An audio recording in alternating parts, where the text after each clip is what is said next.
This is the GPL podcast, part of the Pull Tab Sports family. Oh boy. Jupe making mistakes. I love it.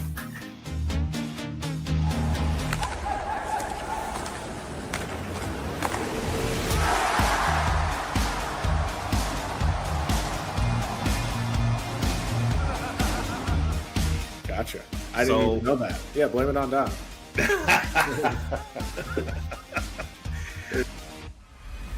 So, Sam, I think you might have gotten kicked out of a game, maybe? Yeah. For being a dirty player, Toe Blake, Eddie Shore. Now, here's Jupiter and Vigo. Good evening and welcome to the GPL podcast, episode number 303. Vigs, I think we should just stop picking Gopher Sweep until next season. Yeah. I mean, we got so much faith out of the Wisconsin weekend. And then a double clunker, as Steve Miller called this last weekend. Not an ideal weekend for Gopher Nation. And no more sweeps from us. We promise, Mote. Yeah. I swear. Mote's going to be pissed, but that's just how it is. What do you do? So Gophers get swept at home by Ohio State. But we've been talking Vigs, pairwise has been going forever. NPI is the new thing this year. So we figure we'd bring in the expert on all this stuff. And I realized this week, Vigs, we have not had Tim Brule on since season number 1 of the GPL podcast. He's like one of the founding fathers of college hockey. He kind of is. Fandom, right? I mean, he's been in this for a long time. So let's bring him in. Tim Brule from an ice house in North Dakota right now. Wait, you're not in an ice house. I'm not in the house. I'm at the cabin. But yeah, we went ice fishing this week. Oh, you're at fish camp. You're at fish camp this week. Fish camp. Yep, absolutely. Well, you were on season 1, man, and I keep thinking we had to get you back on sometime because I'm sorry, nobody knows who the hell you are. I think so. Yeah. You've been running U.S. College Hockey Online, short, us Joe for short, for now, is it 30 years? This is your 30th anniversary? 30 years. So it started the year before, but it was known as the College Hockey homepage. I had done a website, donated it to the University of Minnesota for Gopher Hockey. So, and we put up a link, this other links tab, and it was called College Hockey homepage. It's a black web page. Some of your probably earlier followers remember that page. And the next season, that was the season that the Pairwise was created. Vote for Hobie was created. That's the Pairwise was first implemented in the math department at the University of Minnesota. Probably a little known fact. I was the first person to actually publish it. I was the person that named it the Pairwise. I originally called it the Pairwise Comparison. My partner at the time, Lee Urton, who does the compiles the polls still for USCHO or USCHO to date, said the Pairwise rankings would be better because it's PWR, so power. So that's what he wanted to do, and that's what we went with. But it was in the math department at the University of Minnesota. So that's wait. You're a Gopher? Yeah, you're a Gopher fan. Wait, USCHO is an Eastern bias website. There's something going on here. Absolutely, we're an Eastern bias website. That's why the poll now says Hackensack, Minnesota. That's where I live. So I lived in Victoria and all that. I'm the publisher. I own USCHO. I do hire people that work out east. There's quite a few of them that work out east. There's some that work throughout the country. Then I do freelance writers. Eric has written a piece or so for us. So yeah, freelance writers. We look for people to contribute, just to try to continue publishing the game, promoting the game. It's always been kind of a hobby, work, love thing for me. I kind of more or less do it full time now. Not really paid, but but you know how that goes. You do GPL for the love of it, not for the big huge paycheck. So have some great times. Go to the Frozen Four every year. it's good. It's fun. You know what I think I love most is that, you know, we'll see you at regionals and you'll have a camera with you. So you'll be taking photos, so you'll be working a little bit. But when it gets to Frozen 4, you're in fan mode. You do have the big party, but you're in fan mode, and you throw on a jersey. It could be any team. I've seen you in Duluth uniforms. I've seen you all kinds of uniforms or jerseys. That's your time to just kick back and enjoy everything, isn't it? Yeah, absolutely. I try to wear a jersey for the old WCHA. I'm still a diehard. I loved that tournament. I still miss it. I know there's a lot of people like, get over it. It's a Big Ten now, but I still love it. I still loved it. It was one of the funnest weekends of the year. I loved it more than the Frozen Four. Just getting everybody from the community together in St. Paul was amazing. And so, I'll kick back. I'll relax. For many years, we've hosted some parties and gatherings. You guys have been to them. And it's been a good time. We try to enjoy it. I do this last year, and maybe this year I'll probably doing some social media stuff. Just because a little short staff, but get the march on, going on into the venue before the games, things like that, on video, and get it out on social media. And Viggs, we see Tim a couple times a season. He'll be at Mariucci in his spot in the press box, and he doesn't really watch the game much, though, does he, Viggs? He's too busy coding and doing more improvements to his website, isn't he? Yeah, I think during the Minnesota Ohio State game, had Tim been there in the second period, he would have been better off coding than watching the game, because the product on the ice, especially during the second period this last weekend on Friday, was not as entertaining as the coding that would be on Tim's computer in front of him. I do have done a lot of coding, a lot of stuff in there. Just it's my chance to, one of the chances I have to both. I multitask. I watch two things at once. I listen, watch, feel, try to get a feel. If these guys will react, because they literally sit next to me.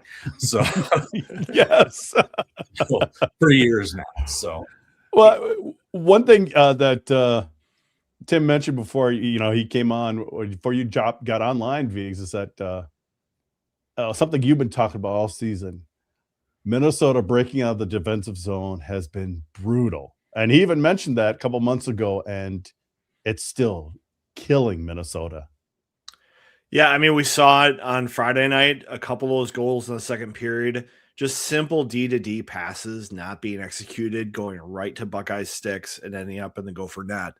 And, that's just been a problem all year. And I just think that there's a lack of confidence on the Gopher blue line right now, because it's been such a struggle. And when you're not playing confident, you start trying to almost play safe.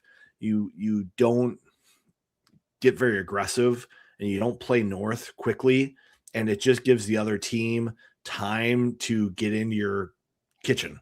And once they're in your kitchen, then they're making eggs at your own table. And then they're eating your food and going in the fridge for seconds. And that's kind of what's been happening to the Gophers this year. They get stuck.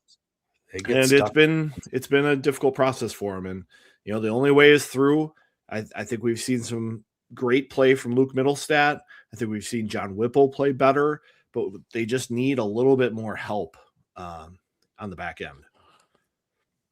So this has not been a good year, Tim. And you're like, boy, I don't remember the last time they've been so bad. And they haven't really been this bad in our lifetime.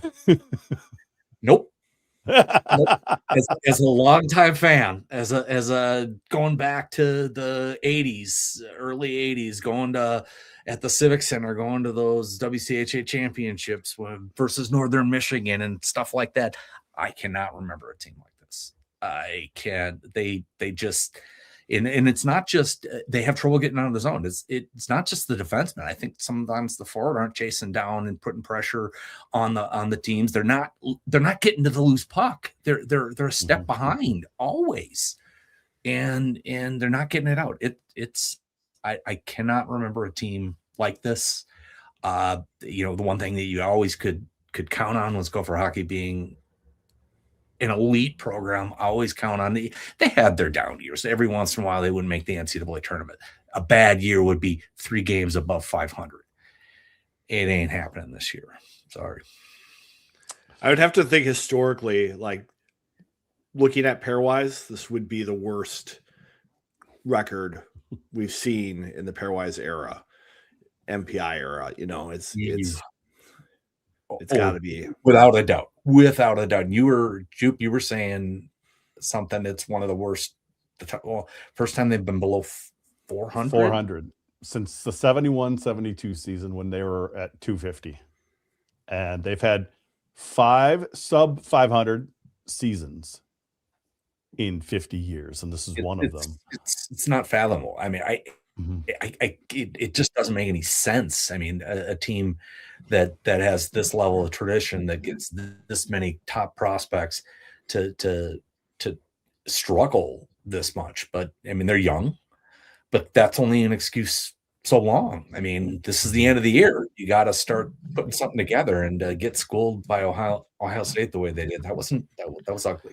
That was ugly. And Viggs, we got fooled by that Wisconsin weekend. I mean, it was clear. We picked the sweep coming in. Even Cappy had, Minnesota get the sweep, and we learned pretty quickly. 6-2 loss was pretty bad Friday night.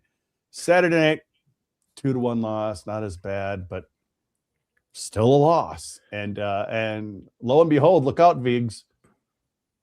Ohio State's like 1 or 2 points behind them, and they have 2 games in hand over Minnesota. Well, I think the Saturday game was probably more evident of what Minnesota's resume looks like this year. A team that's close to playing good hockey, or good enough hockey. They've beaten Michigan Tech. They beat North Dakota. They beat Denver. They beat Penn State. They swept Wisconsin. This team looks like they do have some qualities that allow them to compete. But then on Saturday, they're not able to get 5-on-5 goals. Without LJ Mooney, their power play is not very effective. And then they have 2 careless turnovers that both wind up in their net, by young players. We've got a breakout play that's right to the D on the other team, and they transition it quick, get a goal. We have a player going through the neutral zone, turning it over, quick transition the other way, ends up Minnesota goal. And that's kind of what's bitten this team this year, is they make these careless turnovers and hand the other team offense. This isn't getting grinded down in your defensive zone where a team just, manhandles you. This is you handing them offense and not being able to produce enough offense on your own to compete. Yeah. Especially on Saturday. Yeah, I thought Saturday they definitely, it wasn't that they ground down on their own. So I thought for a Friday night, maybe they did. Maybe they got stuck. They couldn't do a thing on Friday night. But Saturday night, I think it was careless. They had big mistakes that were incredibly costly. What did you hear about Mooney then this at Media Day today? Did anything? Of course, Bob says, after availability, I'm going to go talk to the trainer, and it could be good, it could be bad. Oh, I won't know until then. Come on. I think Bob is trying to keep a whole card hidden. Well, we had this. You got back. Says, nice questions at Media today, Vigo. Bob was combative. Was he combative? I haven't listened. I put it out. I haven't listened to the whole thing through yet. I mean, I think he's a little frustrated. This is probably the worst season he's ever had as a coach. And on his radio show, he mentioned, they got caught with their pants down with players leaving early. Today, he said they got kicked in the stones with players leaving early. And he kind of reiterated to me today, he's like, guys weren't coming into my office and saying, hey, these are going to be my last couple of weeks with this program. I just wanted to let you know, I'm not coming back. None of the guys who left made those intentions clear to the coaching staff. And so you look at the guys who left, really only Snugger and Wood are guys who are having success. The rest of them are all struggling as professional hockey players. And I think the coaching staff saw that and the players didn't. And maybe their advisors and agents and, people talking to them also didn't see that. But it caught the Gophers shorthanded. Bob didn't really recruit for it to replace those guys. He was sticking with his pipeline. And he was kind of explaining that today.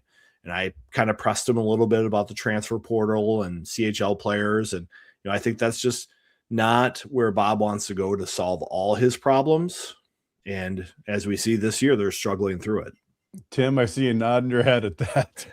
Well, I mean, it's amazing how you had to know that the CHL slash OHL, the Canadian professionals were going to be available. The major juniors were going to be available. That was the writing was on the wall 10 months ago. There was the kid that committed to Arizona State. You knew this was happening, and to not have some sort of contingency plan involving CHL players just in case, Oliver Moore leaves. I didn't expect that. Maybe the guy I've been talking to in the Canadian juniors will come over and be a good fit. I know it's not the ideal thing. It's, I grew up in Pride on Ice. Every kid had to be a Minnesota kid. That's not the case anymore. It's not the case anymore. This is a completely different era with NIL and major juniors. It's a completely different universe. I'm stunned that they didn't have better contingency plans. I do think, though, with the CHL player, it's hard to know if they're going to be 3-year players, which I think you need to have a majority of your roster be 3-year players for you to have success. And so if you bring in these CHL guys and they're 1 or 2 and done, and they're not first-round talents, that's a tough thing for a college program to invest the time in. Absolutely. A 2-year player is a very difficult. It's not the right length of time. The 3rd year is very, very important. The difference. Look at Snuggerud. If he would have left after 2 instead of the 3rd, the team wouldn't have been the same. That 3rd year was so critical. It's a lot to ask for. You're not going to get Leopold staying for his 4th year all of the time, but Snuggerud sticking around for that 3rd year is the difference, of making the NCAA tournament / being competitive for the Frozen Four, and not a lot of times 1 or 2 players is the key. And I think if you look at Snuggerud specifically, his 3rd year, he started to carry the load. He held on to pucks. He scored in the big games. He was the go-to guy. He was the leader. And he wasn't that player as a freshman or sophomore. No. So I think that allows him to go to the NHL and be successful. I thought he made a tremendous improvement in his ability to skate with the puck, see the ice, assists. He was a goal scorer when he first came in. Snuggy Snipes.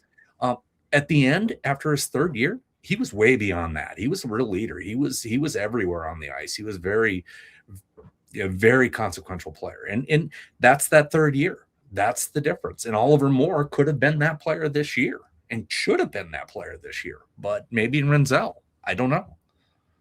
But, I think you look at a player like Luke Middlestat, not saying he had a lot of options last year to sign. I don't know if Montreal knows what they have in the player they have the rights to, but he is a dominant player for Minnesota this year. There's a reason why they play him 30+ minutes a night. It's because he competes really hard. He controls the puck. He's physical. He battles. He wins the loose ones. They just wish they had more guys like him on the roster this year. Mm-hmm. It's tough. It's tough. I mean, well, back to back. Tim speaking the truth. We also had this jupe. Did I pick up an embellishment penalty Saturday night? No, I didn't. But Viggs, what do you think?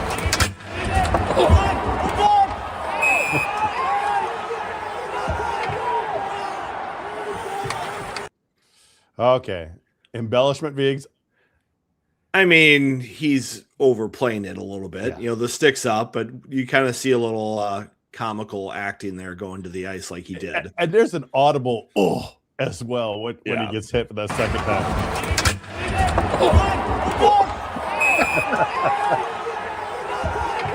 For me, I'm just more worried about getting hit with a stick there because I'm a little vulnerable there. But yeah, that was the big controversy Saturday night, Viggs. It was that whole thing right there. I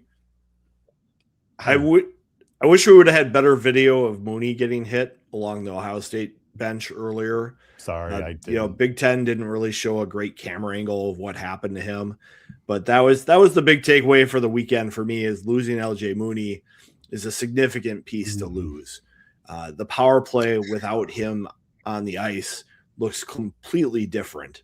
You look at the goal they scored on Friday. That's just LJ drawing all the attention to himself, trading places with guys, getting the puck to Lamb having plenty of time and space to pick a corner. It's a different look with him on the ice. So, Tim, we had that 28 game scoreless streak on shootouts. Amazing stat. You as a numbers guy probably were just like for 5 years, 2,000 days, whatever it was. But now we've got a stat for Minnesota. They're the number 1 power play in the country, and they're the number 63rd penalty kill. How is that even possible? I know. How is that possible? I mean, I know some players are better defensively, and some of the skill doesn't match, but a lot of the aggressiveness and chasing down and anticipating when the puck is being bobbled and and putting pressure on them. A lot of that skill it translate to get you into the scoring goals on the power play, and I do not understand why they're so bad on the penalty kill. It's mind numbing. They have more skill than this. I don't get it. And Viggs, it's just another one of those mind-boggling stats that Minnesota just has had the last couple of years. You had the shootout thing, and now you've got the penalty kill and the power play. Yeah, the penalty kill has been a huge issue. We talked about lack of communication with the units early in the year. We talked about some of the goaltending maybe not being as good as you'd hope it would be on the penalty kill. Now they've kind of gone to Luka. It seems like the goaltending's been solidified, but they're still giving up some goals on the penalty kill here, even the second half. And it's just a soft spot for this program right now. And it's hard to explain. They've got good coaching. They've got, the same kind of systems that they've run. They're just not very crisp with executing it. And missing 28 straight penalty shots or shootouts attempts is also very difficult to explain. You think high level skills, you think it's there. Oh man, Minnesota would be great at shootouts. No, apparently not. Apparently they defy math because it's really bad. It's a low probability thing. 28. And we haven't really had any since that the BU game or the BC game, Viggs. There's been no shootout, knock on wood, but well, they've had a different problem this year, which has been the 3-on-3 OT. They have not looked very confident in those sessions. I think Denver was the only OT they've won, if I remember correctly, and they lucked out in that one as well. I think they gave away some good chances to the Pioneers and were able to weather the storm on those. 3-on-3s. They're not surviving 3-on-3s. They're losing those games. Right. A lot of times. Yeah. And it might be this again. I don't know if I look back. Is this a fast team this year? Or they just don't seem to be on the puck very quickly. They don't seem to be. I mean, everybody talks about their speed. Am I missing something? I think the skating on the back end is a little bit of a concern this year. I don't think it's as good as we've seen over the past couple of years. And these guys are a little bit slower on their retrievals. They're a little bit slower to jump into the play. They're a little bit slower to hold possession in the zone. And some of that's confidence and some of that's skating skill. Yeah, and to me, a lot of it seems like confidence too. Yeah, like you were saying, it's just they're not aggressive. They don't have the confidence to chase somebody down and be on somebody quickly. And I think that shows up. And they play very tentative. And 3-on-3, you play tentative, you're in trouble. There's a lot. Bob and I sometimes talk about touching the stove. If you touch the stove against Michigan, it's really hot. Well, I kind of feel like the Gopher defense are looking at one of those electric cooktops. and they're not exactly sure which burners are on. So rather than like touch it anywhere, they're just kind of standing back and going, I know it's a stove. Not sure where it's hot. I'm just going to be very careful. Yeah. The one that's glowing is hot. Yeah. Or the one that's on fire. You couldn't have said it better there, Viggs. I think that's a great explanation. Or maybe, is this a stove? I'm not sure. Is this induction? Does it get hot? Oh, boy. Oh, boy. You want to make sure you have confident chefs in the kitchen. I didn't know how far it can go. I'm a huge Gopher fan. You guys know it. I'm passionate about them, but there's just something a little off. So there's that Eastern bias. Jeez, I can't believe you're so biased. Yeah. We'll just lump you in with Jim and Ed and Derek. Yeah, it's the same viewpoint. So. Well, we'll hear a little more from Tim in a bit here, but Viggs, we need to talk about Cascade CBX Sport and this great deal they've got going on. And Kinger himself is challenging us to get more people to try out this new deal. I'm not saying it's a contest, but we like to win here at GPL, and we're having a hard time seeing the wins everywhere. So we'd like to see one here with Cascade CBX Sport. You know, I'm coaching my kids these days. I'm active. I'm playing some men's league stuff. I need a little of this Cascade CBX Sport. You know, I'm a little bit of a believer here. I rub a little bit on. It's got that cool menthol feel. I know it's NFF certified. You know, there's no banned substances in there, so I'm not cheating anyways. It's not going to impact my life, but it's going to make me feel good. So visit CascadeCBXsport.com/team, and for $5 with free shipping, you can get a sample jar of this stuff on the left, a 300 milligram sample jar. And, you know, they're in startup mode. They're in hungry entrepreneurship, and they want your business. Try it out. It's free shipping. It's $5. It's going to make you feel good. Check it out. Trust the shield. Stay on the field. Trust the shield right there, Viggs. We've got you got yours right there too. Yeah. You got the big one. I've got a big one here, and then this is the sample one. I took a puck to the leg in my men's league game the other day, so I've been rubbing a little of this on there. Feels good. I got a little sore wrist from shooting pucks. It works there too. All right, then. So let's bring Tim back in here. Vigo, your top 20 this week. Not much is going on except the big old Michigan State flip-flop. Just a flip. You know, they had the duel in the D, and Michigan State came out on top. You know, I do think in these big games, Michigan State's the more reliable program. You know, I think Nightingale does just a little bit better job putting in structure, discipline than Naranjo at Michigan. Michigan is very, very talented. They have the ability to score lots of goals, but as the season comes to a close, sometimes that style gets them in trouble. Tim, Michigan State still needs to prove it in the NCAA tournament.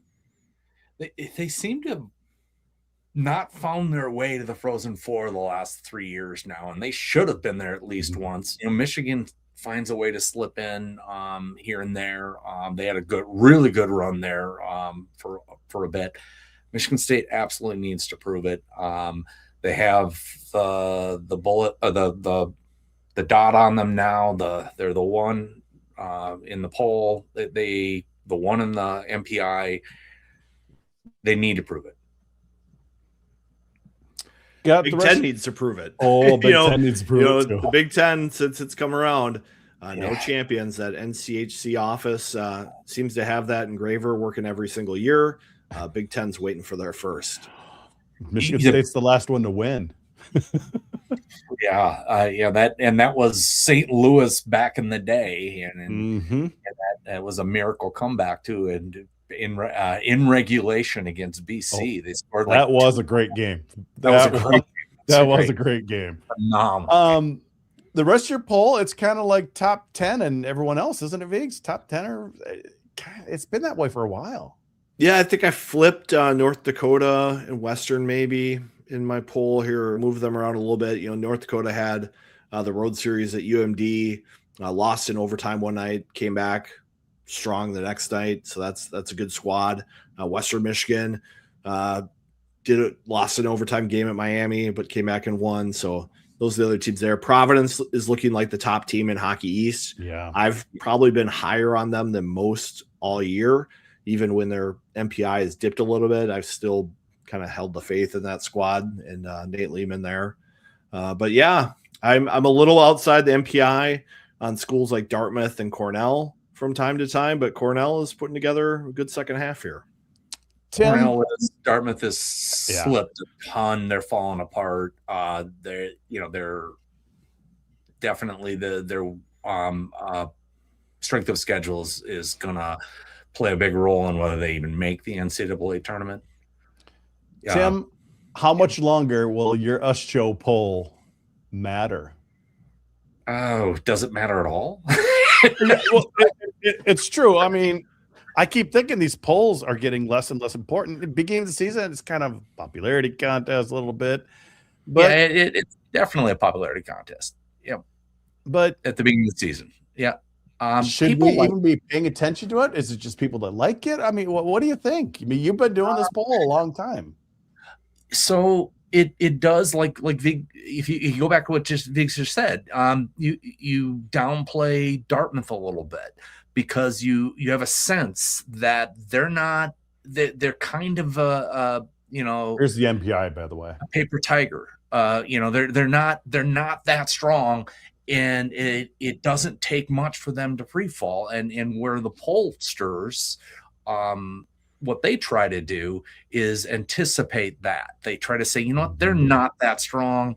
They might be 10-0 to start the season, but they're not going to be there for long. 1 or 2 losses and it's going to free fall. And that's kind of what happened here. This is the MPI. This is the NPI. Yeah. Yeah, and you can see how Dartmouth free fell quite a bit. They were locked in. Look at Wisconsin. I mean, they were locked into 2 for the longest time, and it free fell. I mean, we can chart Dartmouth here. Yeah, there's Dartmouth. On their ranking. Obviously, they were low at first, then they were up at number 1 for a while, and then have just kind of sunk down. They've recovered a little bit, Vigs, though. Yeah, but one of the things I look for with these teams is I'm looking at strength of schedule.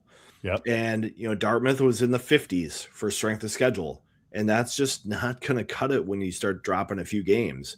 You have to be playing strong teams. Like even Minnesota, if they could have split a few more of these weekends, they probably would have been fine. But the fact is that they were getting swept at home and they just couldn't pull out any road wins. That really hurt them in the big scheme of things.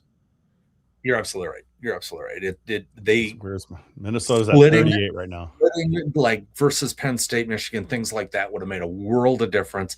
You can't afford not to sweep Ohio State, more or less get swept by them. That's it in a nutshell. I mean, Minnesota has the strongest strength of schedule. They've traditionally had a very strong strength of schedule. I think I polled for the athletic, the SID, Scott. I polled the last so many years, 10 years worth of strength of schedules for them for one of the releases, and they traditionally have a very strong schedule. And this year it was showing that it was going to be strong. It does matter. You just need some winning percentage. I know it looks like it's a lot smaller and less important, but the winning percentage is very important. It's 0.25 times your winning percentage and 75% of the strength of schedule. But you got to have some winning percentage, and 8 games or 7 games below 500, not going to cut it. Well, let's talk about MPI, the new NCAA percentage index. Tim, it replaced your beloved pairwise this year. Does it offend you at all? It was cool. It was a neat thing. I think the only thing that really,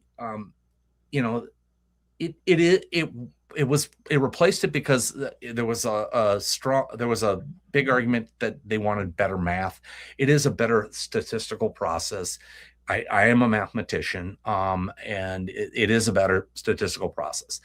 The pairwise, what made it at least somewhat interesting to me is that it wasn't just a ranking system. For last year, the women's side of things, They used the NPI. They replaced the RPI with the NPI and still did a pairwise comparison and ranked out all the teams with that. And what that allowed is for teams to earn it on the ice. And that's one of the things I liked about it, but a lot of people were critics of that.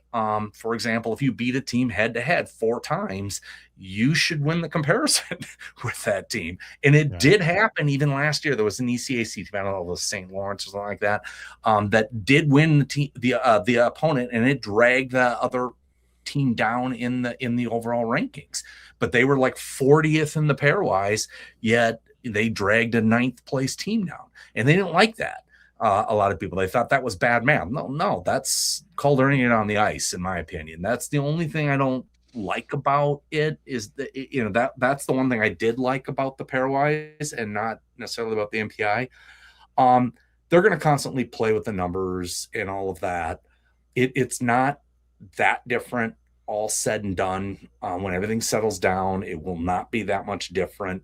It takes a lot longer to stabilize, because I think it's really dependent on winning percentage. The strength of schedule takes a little bit longer to stabilize, and the winning percentage will then eventually take over. But I always described the pairwise as a minor correction to the RPI. And that's really what it was. If you looked at it, they almost lined up perfectly. And now we're just using a strict ranking system. We got a question from Matt Dietz here for you, Tim. It seems like the home road weight in NPI is killing the Gophers. Cratch has Minnesota ranked at 25, whereas NPI has it down at 38. Why such a big difference in rank? Cratch puts probably more into the strength of schedule, does it? Cratch puts more weight on the strength of schedule. Absolutely. I do think that the MPI's current formula is very win percentage driven. I think if you're going to ask me, you had asked me before if I thought anything could change. So the coaches, they want a little bit more stability there. There's some that are more concerned about it than others. I think overall it's going to end up being very similar, but I do think even though it's 25% for winning percentage, it might be too much. It may need to go to like 20% and 80% strength of schedule, and then it will align closer to Cratch. And the reason being is that teams like Dartmouth that go off to 10-0, there's no way to move them off the number 1 overall. Yep. They just can't, because their win percentage is so strong. I know, it's only 25% of the thing, but it's actually quite meaningful. It's the thing you control the most, and your strength of schedule at the end of the season doesn't move. It just a little bit, but your win percentage that has its every win matters, and every loss also matters a lot. Personally, Viggs, the favorite part I used to like that was part of the pairwise back in the day was this last 16 games or last games, because it seemed like it helped some of those teams that were getting hot at the right time of the year. Yeah, for sure. I think the pairwise was what we got used to, and you could really easily tell like what a team needed to do to improve their ranking in the pairwise. I think it's a little less clear in the MPI about what scenarios will help you other than winning. You got to win games. But I think in the pairwise world, it was easier to see, well, if they can do this, they'll flip this comparison, they'll rise above this team. I think it's a little more opaque now with the MPI. Yeah, they just need to move their MPI up. And to flip a comparison, sometimes in the old way is if you beat them head to head in the the WCHA semifinal or the NCHC or the Big Ten semifinal, you would line up with that team and you beat them head to head. You could flip the comparison even if you didn't have the MPI. So that's part of the beauty of it, but it's a lot harder for people to see through just moving the MPI numbers up. They have to get a better MPI. Bottom line, that's it. That's all. That all matters. One number. Tim, what do you feel about the quality win bonus component of the NPI? I look at that right now, and Minnesota has, I think it's either the 5th or 6th highest quality win bonus of any team in college hockey. It's obviously Michigan, Michigan State, Denver, North Dakota, and then I think it's Minnesota next. Yeah, I think that they may have set it too low on the 50. So it's any team above 51, you get a percent of the difference added, a weighted percent of the difference added to your total. So it's a weighted number. So if for example, you beat Michigan, who's around 58-ish, and it's 58 minus 51, that's 7. That and then you weight that into that number gets weighted into how many games you have, and it comes down to a number. It needs to probably go up to about 53 or so, 50, 52. So at 53, that they're going to tweak little things. They're going to play with little things. They always do. One of the most frustrating things every year was, okay, what changes did they make this year? Who came up with this idea? I mean, well, the thing is, would they change it, or is it set for this year? I mean, they have it, the system set for this year. It's set okay. So year. Nothing's going to change this season. So no weird little thing. It could change next year, but everything is set. Yep, coaches convention. That's Gotcha. The only changes can be made at the coach conventions. So the meeting is coming out of the week after the Frozen Four, or 2 weeks after the Frozen Four, wherever it is in Naples. That's when that'll come out.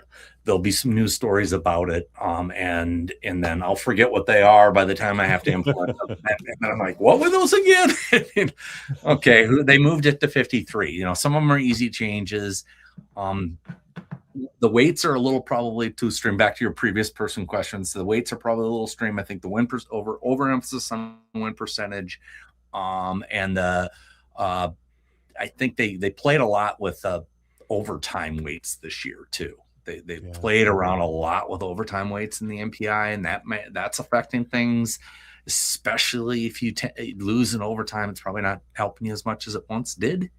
That's probably burning. That's another answer to the question earlier. Sorry, I didn't get that one out earlier, but that there's a lot of little things that are headwinds right now for Minnesota. I think me as like a personal fan of college hockey, I'm okay with diminishing 3-on-3 OT as a way to award points.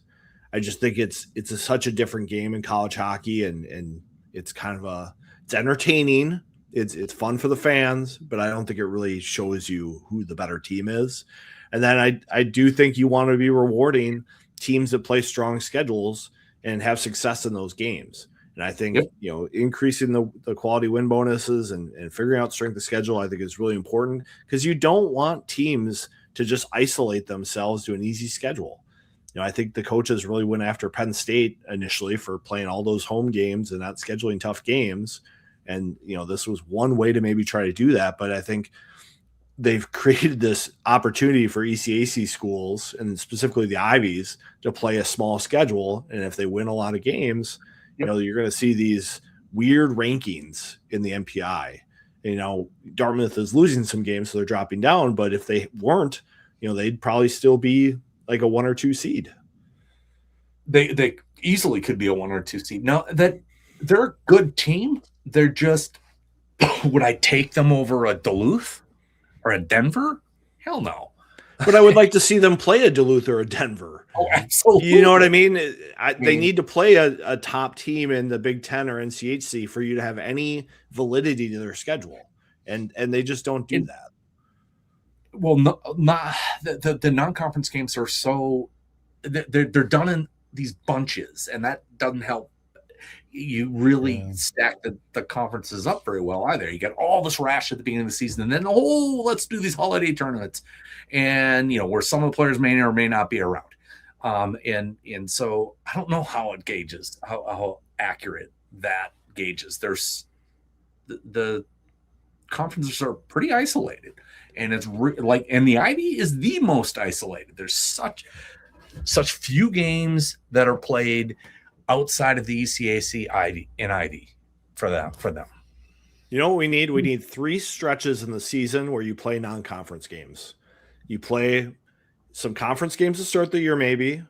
You play some non-conference games. You get back into conference. You have another non-conference stretch, more conference games, non-conference, finish with your conference. And play into the second or third week of December, and then maybe just take the end of December off.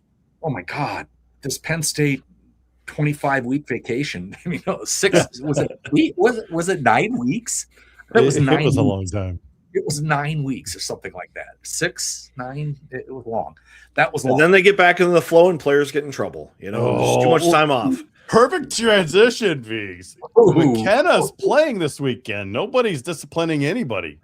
I think that's what we expected. We talked about it on our show. It's like the schools don't want to get involved and police their own players. It's not a on-ice discipline thing where the conference would step in.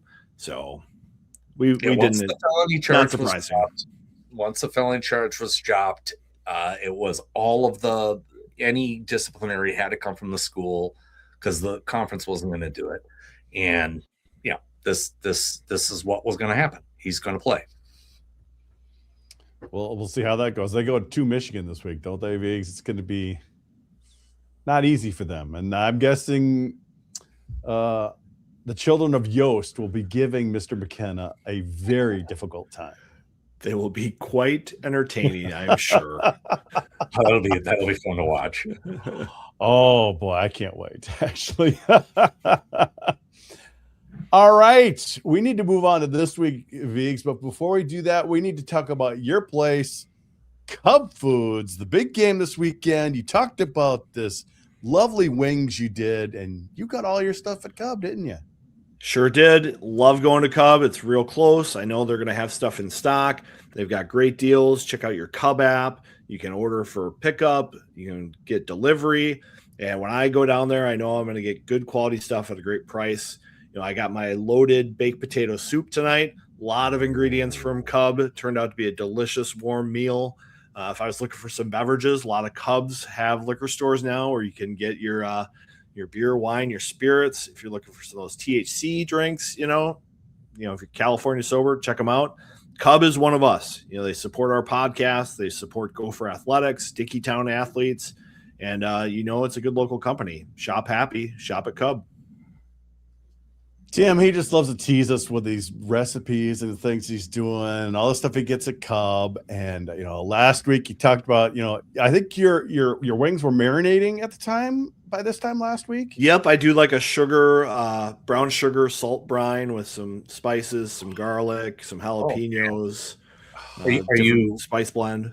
Flash frying them, or are you smoking them? What are you doing? No. So then after they've brined for like 24 hours, I take them out and I get them dry with paper towels and I put them on, sheet trays with racks on there. So they get dried out in the fridge overnight. So another 12 hours just sitting there. And then I coat them in a little bit of baking powder and cornstarch, toss them up in a bowl. And then I roast them in the oven. And I start them at 250 for about 90 minutes, and then I finish them at like 425 to get a little bit crispy skin. And toss them again in a bowl with some buffalo wing sauce or barbecue sauce or whatever Asian and then thing. And then you teased us with what your soup tonight? Yeah, the soup was good. I had the green onion that was fresh from Cub. I had the red onion. I had the jalapeno.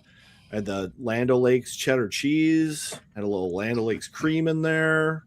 It was delicious. Wow. Yeah. You do this right after I've eaten and it still looks good. I'm like, I want that. Yeah, you shop happy, you eat happy. It's great. Oh. Well, this weekend, Notre Dame, Vigs. Peacock only for television. Otherwise, you're going to listen to Wally and Pat on the radio. Peacock always does a great job streaming. Obviously, they're doing a great job with the Olympics right now. But I'm still not picking a sweep. There's no way. I don't trust this team. I don't think you can. The one silver lining is I think Notre Dame is not the rock fight team of the past under Jeff Jackson. A different team, yeah. This team has been giving up a lot more goals, which I think if you're Minnesota, you're hoping to play a team that doesn't have a lot of structure. because when they get structure, it forces your D to play make a lot. And if they're not comfortable, that becomes kind of your Achilles heel. So it should be a better matchup for Minnesota. We just got to see if they can get out of their own way a little bit. But, you know, Notre Dame went into Wisconsin last weekend and gave Wisconsin everything they could handle, Tim. They sure did. that was a tough. Wisconsin, I don't know what's going on with them right now. They're on a tailspin. I think made a lot of Gopher Nation say, "Oh, we look like we could be back." You know, I think it had a little bit more to do with Wisconsin, and Notre Dame gave them everything they could handle. This could be challenging for Minnesota. I do like Vig's comment about this is not the Notre Dame team that was in a rock fight in path where you would struggle to defend, move the puck at all, and in the lanes plugged up. This team you can score some goals against, but you know, if Mooney's not playing, I think the Gophers could be in trouble. Oh, there's I don't know what to think. He doesn't play. And the thing is, Viggs, you know, if Gophers sweep this weekend, they're supposed to sweep. Notre Dame's terrible. They are terrible. They have one win in the Big Ten. Yes. Do they get win number 2 this weekend? It's like, how did Ohio State give up 6 goals in Notre Dame? It's like, what happened that night? I should watch that back as a recipe. But I do think this is a weekend for Minnesota to show what they've got. You know, the schedule gets harder after this weekend. You know, they will have the week off to follow this one. Motzko gave the team a day off on Tuesday this week to try to get them rested up to get through this stretch. I think he was kind of hoping he could have got LJ back today for practice. I still think it's an unknown whether or not he's going to be able to play this weekend. But as Tim said, you know, he's such a key player for this team. You know, they look so different with him on the ice on the power play. And I thought when Motzko put together Lamb, Zemer, and Mooney, he had an elite line. Yeah, you just saw the energy they played with, and it carried over into the other lines. You know, seeing that effort on the ice, and without that, you know, this team's a struggle right now. And when they moved Mooney to the quarterback of the power play, that power play looked elite. It looked really good. It was. The day they did that, the first time they did that, you were like, where did this come from? I mean, it looked completely different. And without him, I don't know. I think he's too much of a big difference maker. We'll find out if he plays. Do we know what happened? I mean, upper body, lower body. Do we know anything? We haven't heard anything from the university on what happened there. You know, he didn't really see the hit coming. It was kind of from the side. He was kind of hunched over when he got hit in the boards. You know, he tried to finish the shift. He didn't look very comfortable out there and went off as soon as he could and just never came back in that game. We don't know, folks. I'm not saying LJ Mooney is Quinn Hughes, but on the power play, he has these like moments of Quinn Hughes edge work and escape moves and confidence. And you don't see that all the time, you know, the full 200 feet. But when they're in the offensive zone on the power play and there's a little bit more space, Mooney shows that escapability. And it's just super impressive and game changing. He causes the defense to move out of position, Tim. I mean, you see him, he'll hold that puck and tease he's going to do something, and he pulls a guy right over out of position. Yep, exactly. Absolutely. And then he's looking this way, draws the attention over that way, and the pass goes back that way for a wide open tap in. And the guy's standing alone, nobody near him. The lane is clear, and they haven't moved the puck that well on the power play since his cousin probably. So if I was a college hockey player, I would want to play with him on the power play because it would make me look very, very good.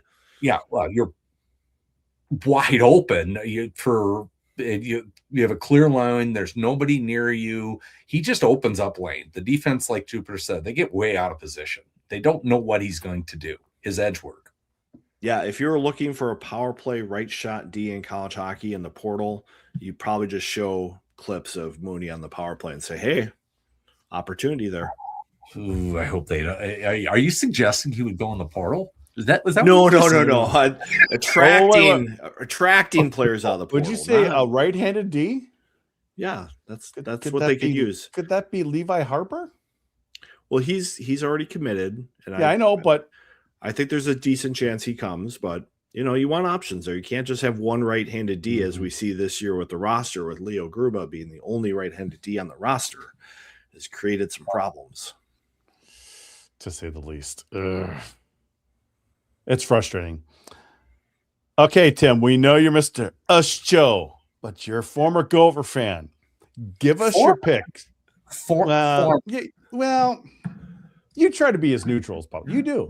I do, but neutral, but your heart is still there. Yes.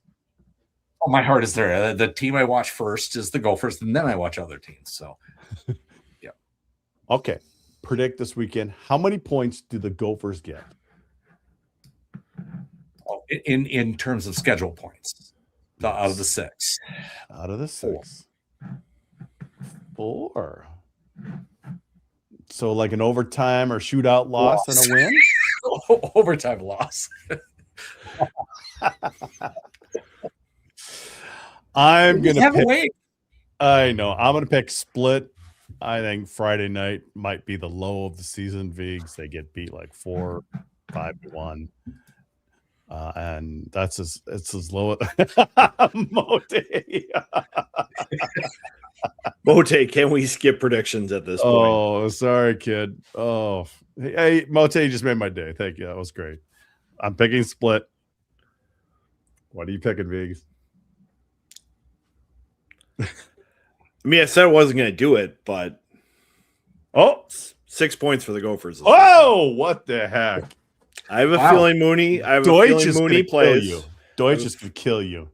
I have a feeling Mooney plays. Cub Foods kicked in. Yep. I swear, because what did we get a message from Cappy? He's like, "What are the idiots who picked that?" or something like that, or maybe it was Deutsch or somebody, Brian Deutsch. There were a lot of texts. We heard you. All right, I like that. I just think the style that Notre Dame plays is going to be helpful for this Gopher team. And I just look at like their schedule and their wins. Like they have beaten good teams. Like there is talent on this roster, and they've got good goaltending. Yeah. Stay out of the penalty box. It's hard to trust them. Prove it to me. Like they thought they did against Wisconsin. Who knows? Figs, you got anything in the hopper? I know you're probably keep track of attendance. You like to do that story every year. Wisconsin had about 2,000 no-shows each game, but it was still good crowds. Do we have an idea what attendance is looking like this year? Not on the scan tickets yet. I usually try to save that for the end of the year. Yes. So I will get to that at the end of the year. I'm trying to get all the coaching contracts of Big Ten coaches. Some of the schools have been more prompt than others, just for a little bit of comparison about financials across the Big Ten. And I'm starting to do my deep dive on just where this program has been at since Bob's been the head coach. We have not seen the program at this point in a long time, but the previous couple of years were pretty good. I know people are still frustrated that they didn't win in Tampa, but this program has been to a couple Frozen Fours. They've made a lot of NCAA tournaments. I don't think they're going to be down for long. Well, the team didn't win in Tampa, Tim, but the Uscho party in Tampa was top notch. Thank you. That was a good one. That was fun. That was fun. It was great weather. Oh, actually, the St. Paul one a couple of years ago we had some pretty decent weather for that too. So, and I think Vigs managed to not go to either. I stopped in Tampa. I was there in Tampa. You were in Tampa. Yeah. Okay. Yeah. Sorry, I thought I'd give you a dig, but I think he was okay. You were at the Thursday game in St. Paul Weeks, but then you were off to Cabo. Yeah, I was off to Cabo. You missed the second game. Yep. Funny enough, I saw Bob Motzko on my way back from Cabo that time. So he did. Yeah, we both needed a little getaway. What was it in like the line The for customs line, customs line going back and forth? He kept running into Bob. Yeah, we just kept. Yeah. Pretty funny. You having a big party in Vegas this year that we won't probably be there for? We're probably not this year. It would be so expensive. It would be so expensive, and there's just so much to do that it's not planned at this point in time. So it's the first one, and I can't remember when. Well, you just gotta get your media member with the most Marriott points. Hope they get like a nice little villa, and then everybody can just come to that room, and it'll be like an old WCHA hotel room party. Well, you could also just take over a bar too. You could just do that for fun. We could take over a bar and just invite everybody to join together at a specific just not the bar. free drinks. Just not the free drinks. Yeah. We would back in the day, early days of a show, we would take over we'd have 2-3 hotel rooms. I'd actually rent an entire hotel room, and that would be the party room. I'd have one extra one for the whole time. And we'd fill the bathtub with beer, and we'd be 40 people in the room. The security would come. That was a good time. We're getting old though. We are definitely getting old. Well, Tim, thanks for being on a regular show. You up for a little overtime here? Yeah, sure. If you'll have me. Well, we'll definitely have you. Well, we thank Tim for coming on the show. I mean, obviously, us show 30 years old. It's just this little site he's been running forever, and we're a little behind you. I think we're at just 22, 23 years. That's a long time still. It is a long time. It is a long time. So, but we'll thank Tim for coming on. 2 weeks from now, we'll be back. We're off next week because the team is not playing. So make sure that you're not tuning in next week because nobody's going to be here. But after that, we've got Ben Holden coming on the show before the Michigan series that he's going to be covering. So be sure to tune in to that for 2 weeks from now. For those of you who are going to stay on for overtime, stay tuned for that. For the rest of you, we'll catch you next week. 2 weeks, not next week, on the GPL podcast.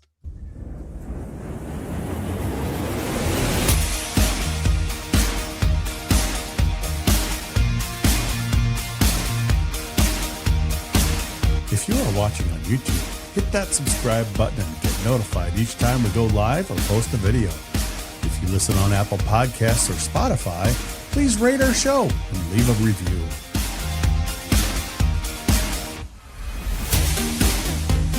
For those of you watching live, you know what's next. It's Vigo's Beverage of the Week. It's time for overtime.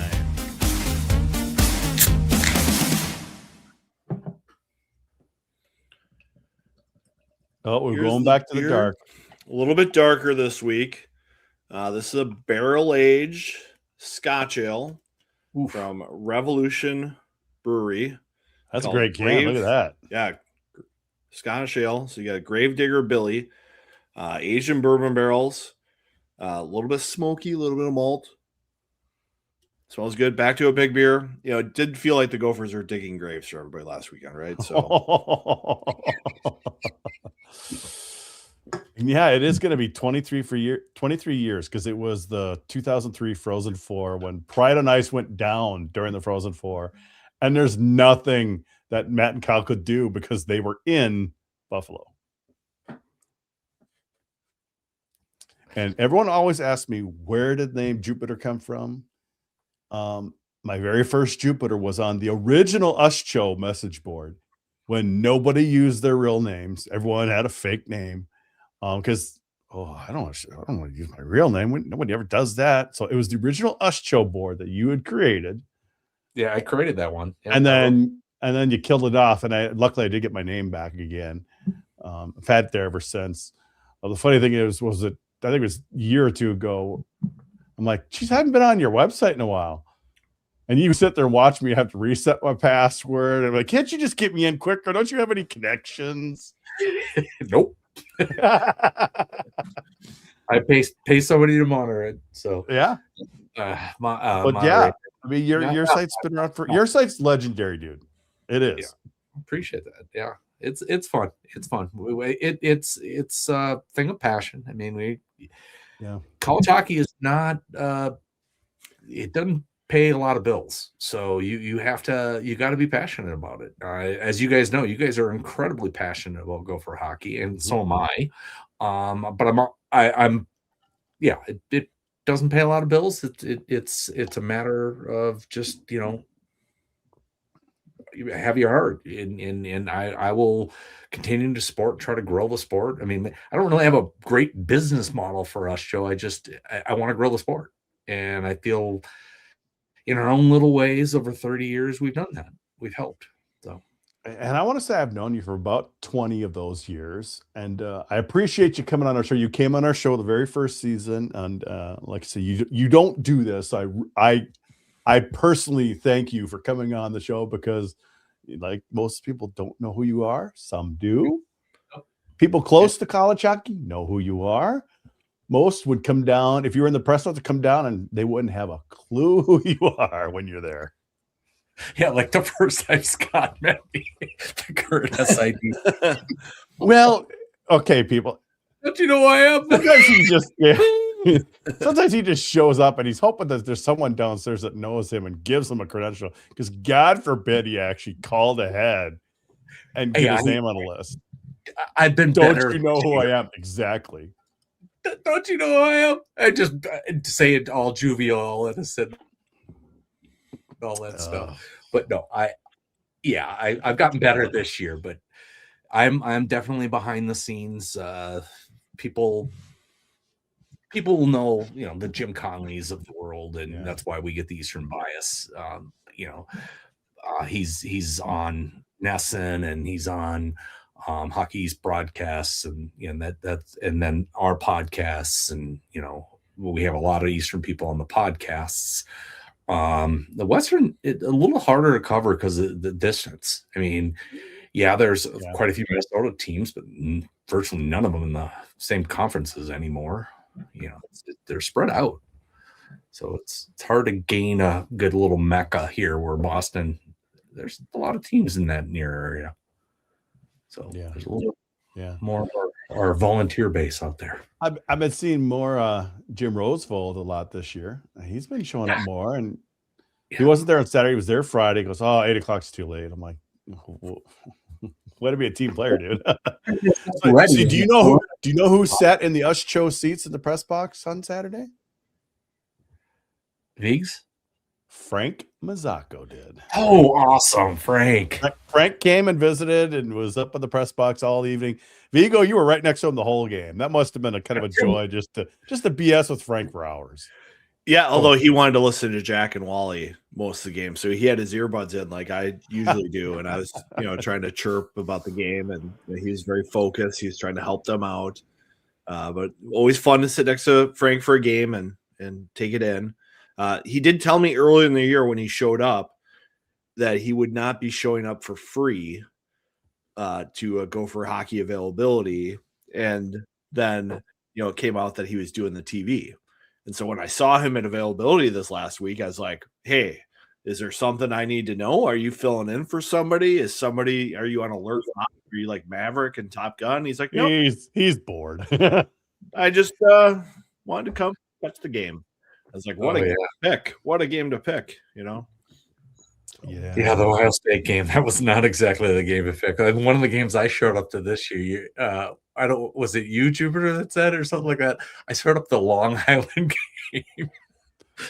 Oh, that's the game you were at? You came to that game? Oh, yeah.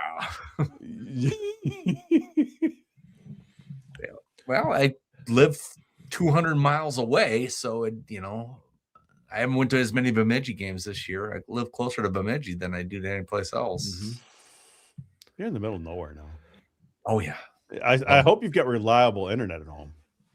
Yes, I do. And I'm thinking that this fish camp has decent internet. It's been flaky the last couple nights, but it seems to be good. You're pretty good tonight. You froze up a little while ago during when you were talking, but your voice came through. That's all that matters. We don't need to see your ugly mug the whole time. Oh, no doubt. Hey, I'm sporting an 1980 hat, so awesome miracle hat. So hopefully the Team USA does good tomorrow. Well, let's go with Team USA women. Abby Murphy, man, like someone was saying on Twitter, if anyone's going to start a war between US and Canada, it's going to be Abby. What an incident. 4 penalties. She drew 4. And that pass she set up that second goal yesterday, Viggs. Wow.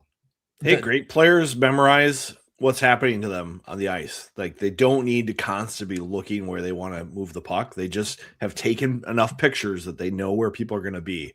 And I talk this to players all the time. It's just like, the more that you are aware of what's happening on the ice, the easier the game becomes. But if you're too focused on yourself and your individual play and the individual puck that you're on right now, you're going to miss so much. That's awesome. I never thought of it that way. That very insightful. Very good. Cool. She knows what's going on out there. Jason Bryant, only been around college hockey the last 4 years. Really enjoy the Ustro stuff. Your database guy, Lee, is the man. Oh, awesome. I'll have to let him know. Somebody says, of course you've been on Ustro longer than GPL. We didn't. I want to say Pride and Ice was probably around the same time it was. Yes. Pride and Ice was there. Yep. I think you guys were all at the U at the same time, actually. A lot of us. Yes. We synergy. I don't know if that was John that did the football thing, that did that back in the day. I don't remember who did the Pride and Ice one. Matt and Kyle Barron. Kyle Barron. Okay. They're not involved in anything anymore. No. We saw him we saw Matt was at the hockey game we played with Nick Angel a couple years ago, kind of that 20-year anniversary Viggs that we did. Matt showed up to that. I've seen him a couple times at the arena over the last few years. Everyone's got kids, and it's like they had that. It was on a server at their house in Eden Prairie. It was all man. Something with duct tape and wires for the longest time for GPL and no, I've been on shared servers and VPNs. I don't need the huge power you do, but it's always been legit sites. And I literally just it in a lot of hat one, the software is completely different. And getting our dependence off of WordPress directly. We're headless on WordPress. That's part of the big project you saw me doing this with. That and in the new like cloud services like Amazon and all that, so cheap. You don't have to. It's just all virtual. You don't have any servers anymore. It's cheap to host it, but any bandwidth will cost you a fortune. And we have a lot of bandwidth. I mean, you'd be surprised just hosting this podcast, just the audio file for the audio podcast. That's a lot of bandwidth. That's not something you should put on a cloud service because they're going to charge you a ton for data. So I still have some Broughton sign stuff. I should send you another one. You can. Do you do fundraisers still with that kind of stuff? Not so much anymore. You did for a while. Will we do the annual end of year fundraiser, or we haven't done that for a while? I haven't done that in a while. Okay. Yeah. You're making too much money off of Cub Foods in the read-throughs. Yeah. Cascade CBX. Tim, I know you need one of these. You need one of these. $5 from my fishing injuries. Hey, maybe it'll bring you a little luck. You just get a little here and you just get a little dab, rub it in there. Smells good, feels good. It cools so much, Viggs. I can't believe how much it cools. I'm telling you, I blocked this puck this week. I would do it, but I'm not taking off my pants to put it on my knee right now. Though that would make a great video. People start throwing up all over the place. So what do you think about the Olympics coming up, Viggs? Canada's by far the favorite for the men. By far the most pressure on Canada, as we've seen with them in the World Juniors all the time. There's it's a microscope. And the difference is that Canada has guys like Crosby and McKinnon leading their team, and those guys seem to handle pressure better than most. And we've seen USA beat Canada in like preliminary round stuff year after year. But when it comes to like a gold medal game, they've got ice in their veins, and it's just been too much for them to overcome. We will see. This is the best U.S. team ever. It is, but it's not like that NHL break from last year. This is IIHF. They're not gonna mess around with any of this fighting. They will lock that down. I don't think we're gonna see that kind of game, are we? No, we won't see that kind of game, but I think there's plenty of skill on the U.S. roster to play a clean hockey game and be successful. Like, they don't have to intimidate with fights and stuff to be a good hockey team. You know, when you've got a second line that's Austin Matthews, Matt Boldy, and Jake Gensel, and then the line behind that with like Tage Thompson and can't remember who's on it right now, but like those are good players. And, you know, Bennington, as Andrew Carlson saying here, not the most reliable player for. You know what? He came through in that championship game last year. He did, and goaltending is very fickle, but U.S. seems to have an edge there. And like we've seen with Quinn Hughes, you know, he's a dynamic player. And then you see Faber and Slavin; those are good players. So I think the U.S. is going to lean heavy on them. It'll be fun to watch, though. Well, Slavin and Faber were like the best defensemen by far in that tournament. Right. They played just really well together. Yep. Didn't I read this home got brought up? You cut out there a little bit. I thought maybe Lacombe had brought. I read someplace that Lacombe. Yeah, he's in. Yeah, he's in because he's on the roster. Yeah, and he was on the second power play unit too, I guess, in practice this week. I mean, can you imagine? I mean, what a path he's been on since his senior year at Shattuck to play 4 years at the U, and now sign a $9 million a year contract for the Ducks as like their leader, and now making an Olympic team. I mean, I remember Lacombe's freshman year, people were like, who the heck is this guy? And why is he playing defense and not wing? And he didn't know who Paul Martin was. And he didn't know who Paul Martin was. He didn't know? Oh, I didn't know that. He didn't know his history. Oh, he was Paul Martin. Awesome. He was the student coach, I think, then, wasn't he? Technically being. Yeah, he was a grad coach. And they're like, oh, he's pretty good at hockey. He seems to know a lot.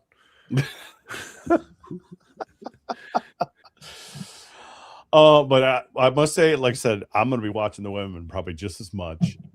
I mean, shutting out Canada in an Olympics, that's never happened. Yes, Canada it wasn't like a little shutout. It was a spanking. It didn't even look close.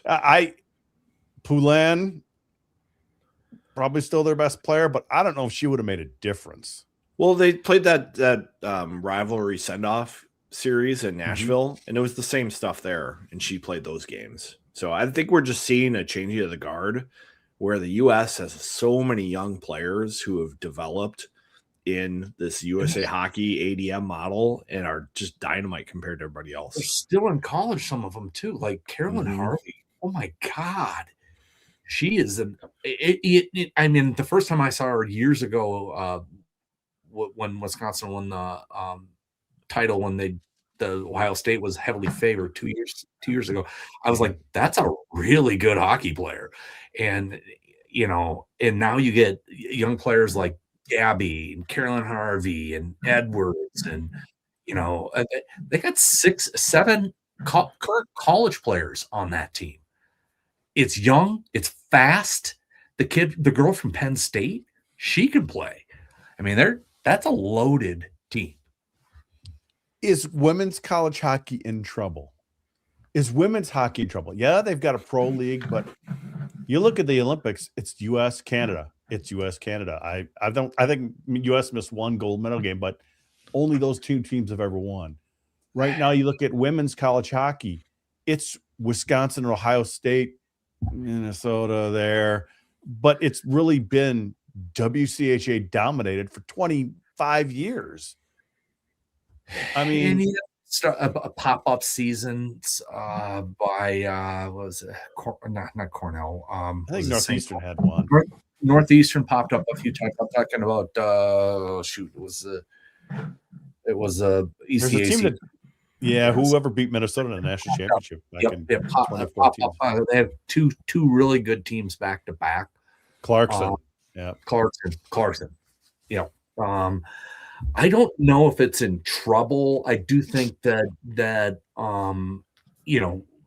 competition helps. I think having so much of the resources and the best talent funnel to Wisconsin, Ohio State, Minnesota isn't necessarily helping. I think players like the girl, I'm trying to remember her name now, the Penn State player staying at Penn State is helping spread it around a little bit.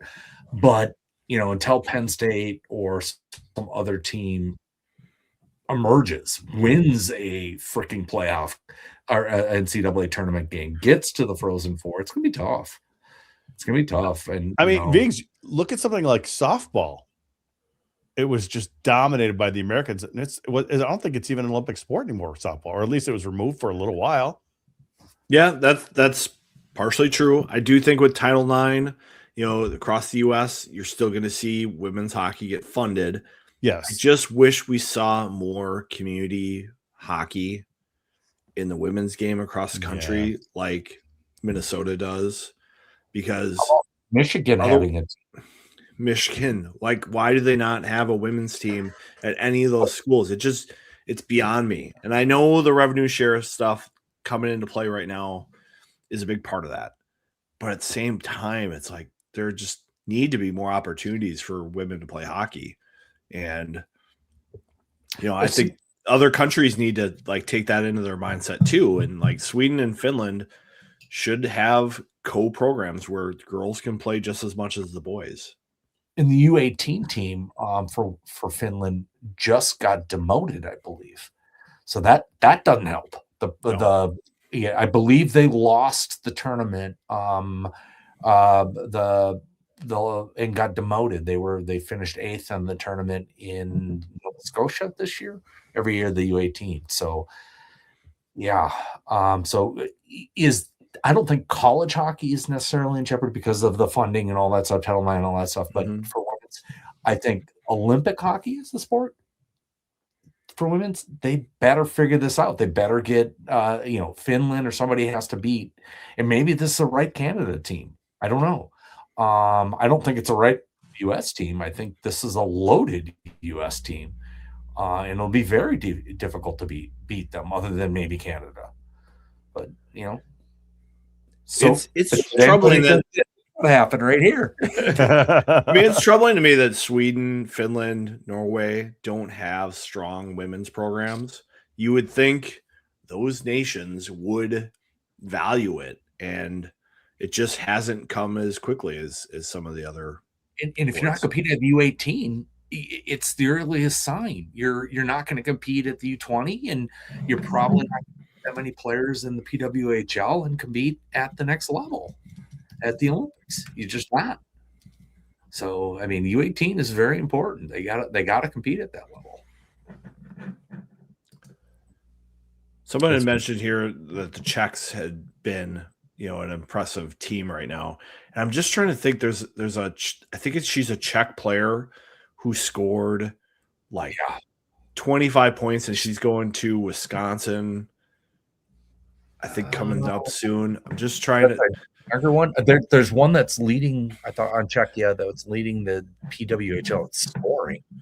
Well, this is a girl she's in her last year of prep school. She moved to the United States to go to a prep school, Bishop Kearney, and she's going to Wisconsin, I think, next year. And she's a Czech player, and she came in as a 14-year-old and led the U18s in scoring.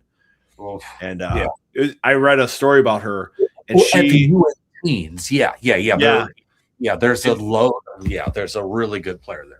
And she went to this Bishop Kearney school, and she started playing girls flag football, and she was like the state player of the year in flag football. And she'd never played flag football before in her life, but she's just this tremendous athlete. It's just like there need to be more stories like that out there. It's tough. It still I cover D3, I cover women's hockey. No one else really does. Women's hockey and D1 doesn't drive nearly the traffic that the men's does. I mean, it doesn't have the same level of interest. I'm passionate about it, especially on D1 women's side. D3 is a lot harder for me. It's more of a maintenance issue. It's hard. Because you can't get the damn scores right, and they keep postponing games and changing games, and have games starting one day and ending another, and that's D3 hockey. It's tough, but D1 women's, I hope it takes off. I mean, I hope. I think it's going to need, back to Jupiter's point, it's going to need a team other than the WCHA. Yeah. To be a power. I mean, like I said, like Clarkson had some good teams, and Northeastern popped up. Maybe Penn State's big, but the thing is, panicky. That's if Michigan or Michigan State gets a team, Big Ten's going to have to create their own conference, won't they? They have enough. You got Ohio State, you've got Minnesota, you got Wisconsin, you've got Penn State. We're at 4. Are there any others right now? But if Michigan and Michigan State, that's 6. The 6th they would do it, but and then what? Notre Dame doesn't have a team. I mean, there's another. Yeah. The Michigan thing just boggles my mind. None of the Michigan schools have a team. It's just infuriating. The national development program's right there. I mean, come on. It's but none of them do. I mean, none. Mm-hmm. Western, Northern, Ferris, nothing. What do they have? 7 Division I schools there, I think? Yeah. Yep. None. So. None. It's embarrassing. We're going to keep ripping them, too, because it's a joke.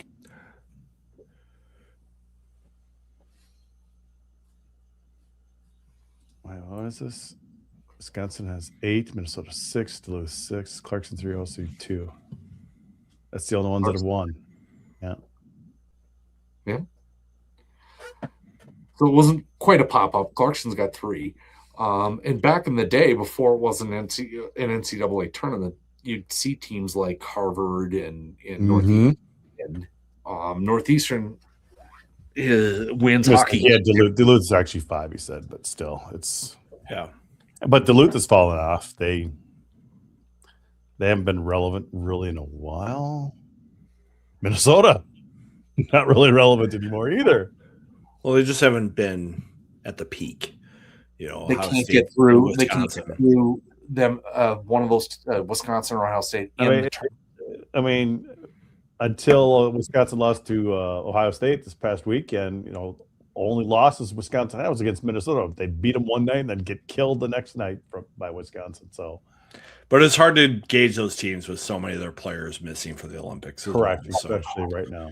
Yeah. I especially key players too. I know McNaughton hasn't played much, but Harvey is a massive difference maker. I mean, she can change a game in a heartbeat. You just watch her during the USA games right now. Wow, can she move the puck? Can she skate? She's like one of the plays sequences. She was like 5 or 6 links behind a player breaking out of the zone. She catches up, steals the puck from her because she was cut herself up in the offensive zone and beat them back and stole the puck and turned around and passed it up the ice. It's like, are you kidding me? How do you do that? I mean, she's that much faster, that much smoother and she's a college kid than PWGL players. So yeah. I see somebody in the chat, Sue, the Sioux getting rid of their women's team. was the biggest pile of shit ever. What are they doing? And that was a good program with alarming. It was a good program. Oh, yeah, it was. Yeah, they took that undefeated Minnesota team to 3 overtimes. I remember quite a few of us stayed over and watched that game, that undefeated season, because it was before a Gopher game. I don't think I got over the Gopher game until like mid-second period or something like that, because that overtime thriller was happening, and then all of a sudden they're gone. That was. I still remember that announcement. That was ugly. I mean, oh boy, Edwards plays the way I wish Javon Moore did. I can't disagree. I'd love to see Moore put his weight around there a little more, Viggs. He's got to put us. Well, it's a little bit of a style change that he has to embrace.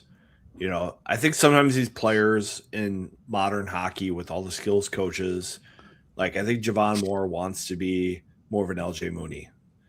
You know, he wants to be more skill and flash, where if Javon Moore wants to play in the NHL, he's got to play more like Matthew Nyes. Bingo. And that's a mindset change in the way he thinks about the game, the way he prepares for the game, the way he handles situations. Like, those are two very different styles of hockey.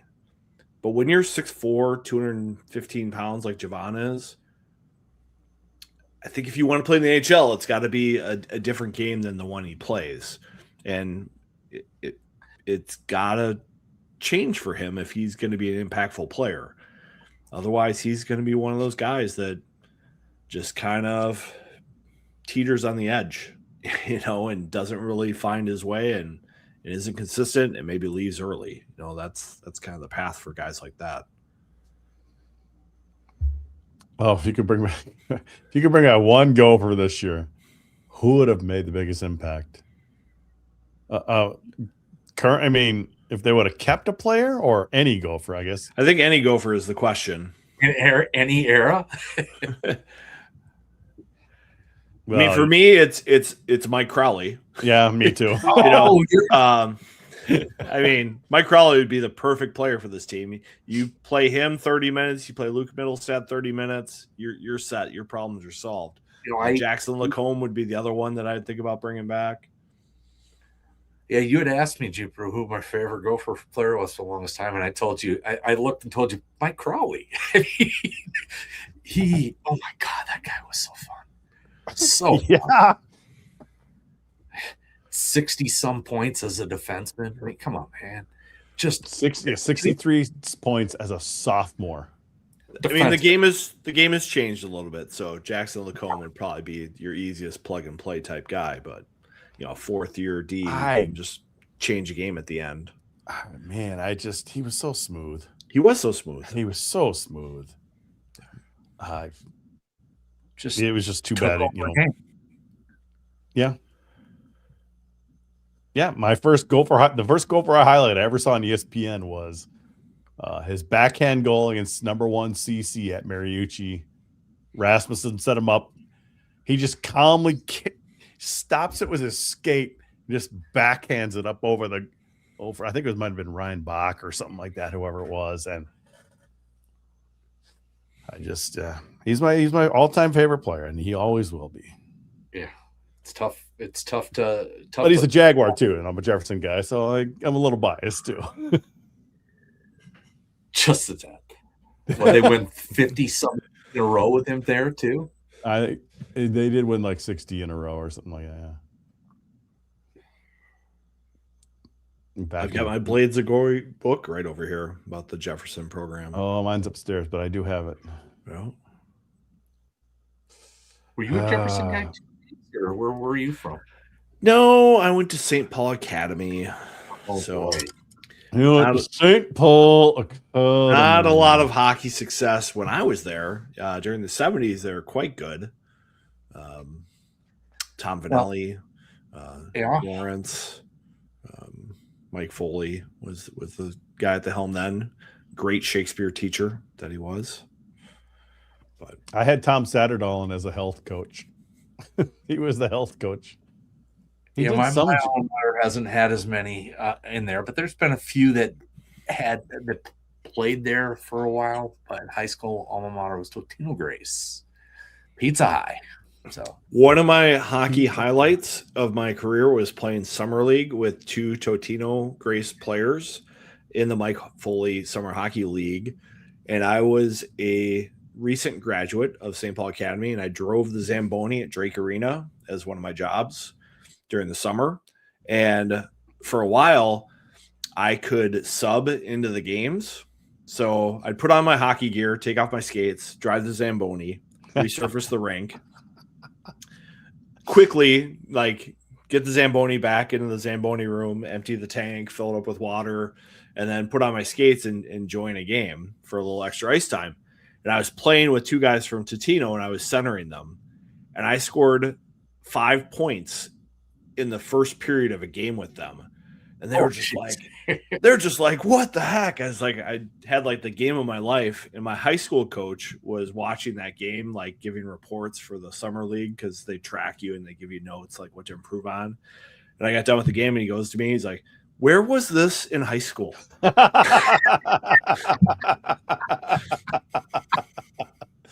What the hell, man? Hanging me out to dry. I was like, sorry, coach.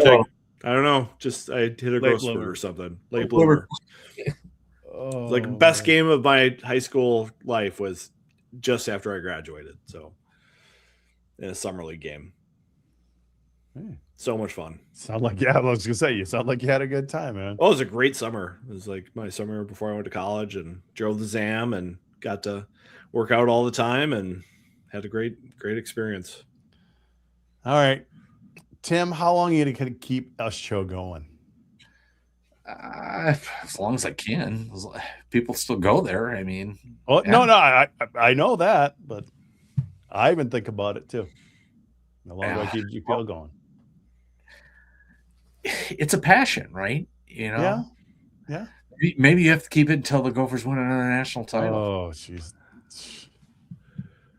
That'd be nice. Should have happened a couple years ago. Yeah, that was a close one. That was a really close one. Oh, man. Bad memories. Was it Lacombe on the ice, face down? He was on the ice. Face down, yeah. First thing I thought of when they said, oh, he's making the Olympic team. And I'm like, yeah. Oh, man. That was my last memory of him as a Gopher. Yeah. That was brutal. They hurt us real bad, Viggs. They hurt us real bad. That was painful. Well, I think I heard a player say the other day, it's like, you don't necessarily remember your wins as like the hardest memories. You remember the losses. You learn more from a loss than you do from a win, and that's going to stick with everybody for a long time. And the few seniors are the last of that team. Because John Middlestead scored in that game. I think he was either goal number 1 or number 2, I believe, wasn't he? Sure did. Thought we'd see a little more of that from John this year, but yeah, it hasn't happened. It's funny, like I thought I saw something with Luke, John, and Casey talking about hockey, and they're just like, John, as a skater, is just so talented. Like even with Luke being a high performing D and Casey in the NHL, they're just like, John's a great skater. He puts himself in a lot of good spots.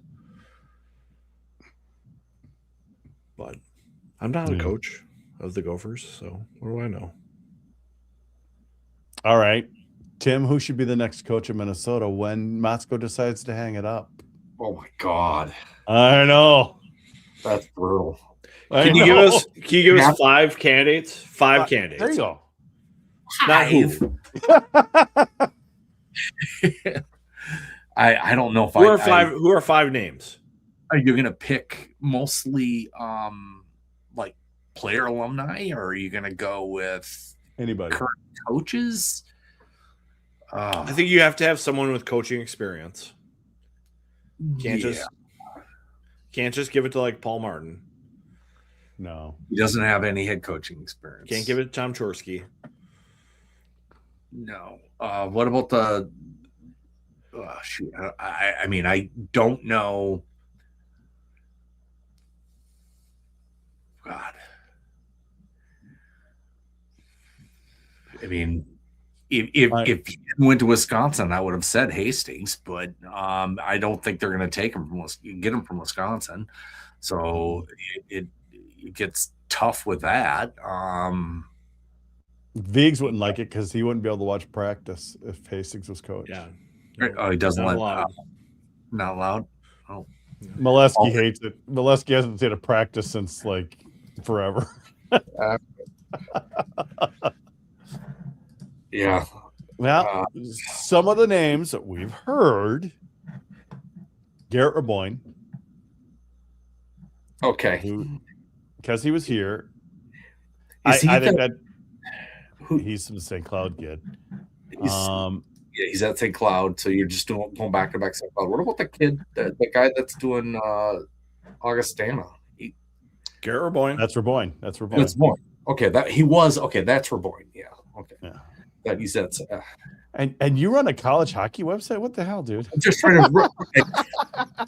I didn't remember which player went to. Oh, and then the one that went up was it McCult or something that was at Lindenwood and then moved over to Bill McCult. Yeah, he probably wanted. He's over at Tech now again. He ultimately wants Michigan, though. I mean, yeah, but if he ain't getting it because the guy signed a long contract, of course he wants Michigan. But yeah, are you going to bring in somebody in the Michigan lineage? So that's where it gets tough. It's like I have trouble finding a name within the Gopher that makes a lot. Because I don't think Batoni. Well, now after Northern Michigan, not after the 10 or 9 players or 14 players that left that school the year afterwards or whatever. Yeah, I don't see it. I don't see it. I don't either, but I've heard people say that. And I'm like, well, I don't think it's going to happen. We've heard Ben Barr out of Maine because he's a Faribault guy who went to Shattuck. We've heard that name. But he's kind of right that there's no Minnesota guys out there, Viggs. Yeah, I mean, Ben Barr is probably your closest because he's from Faribault. But he's not a M guy. He's not an M guy. I don't think there are many M guys.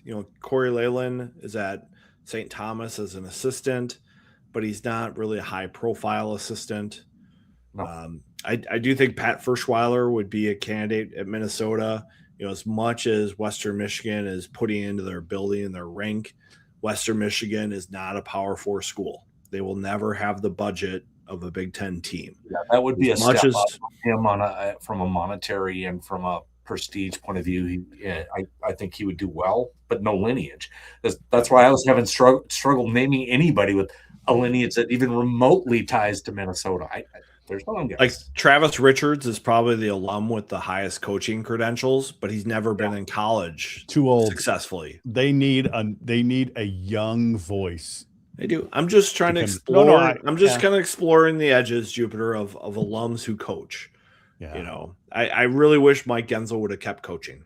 I wish he would have taken the stick of not getting the job last time and found another job, even if it would have been like the USHL. And then maybe he's the coach at Augustana or something and prepares himself. Well, now he's probably 60, 63, something like that, I'm sure. But he's taking himself out of the running by not coaching. Scott Bell, an alum, is taking himself out of the running by not coaching. So, the people who would be potential candidates just aren't there anymore. They're not. So you're either going to tap a coach that's had success elsewhere, like a Verschweiler, Providence's coach. He's a really good coach. He's a really good coach. And he's won a national title. It would be a step up for him.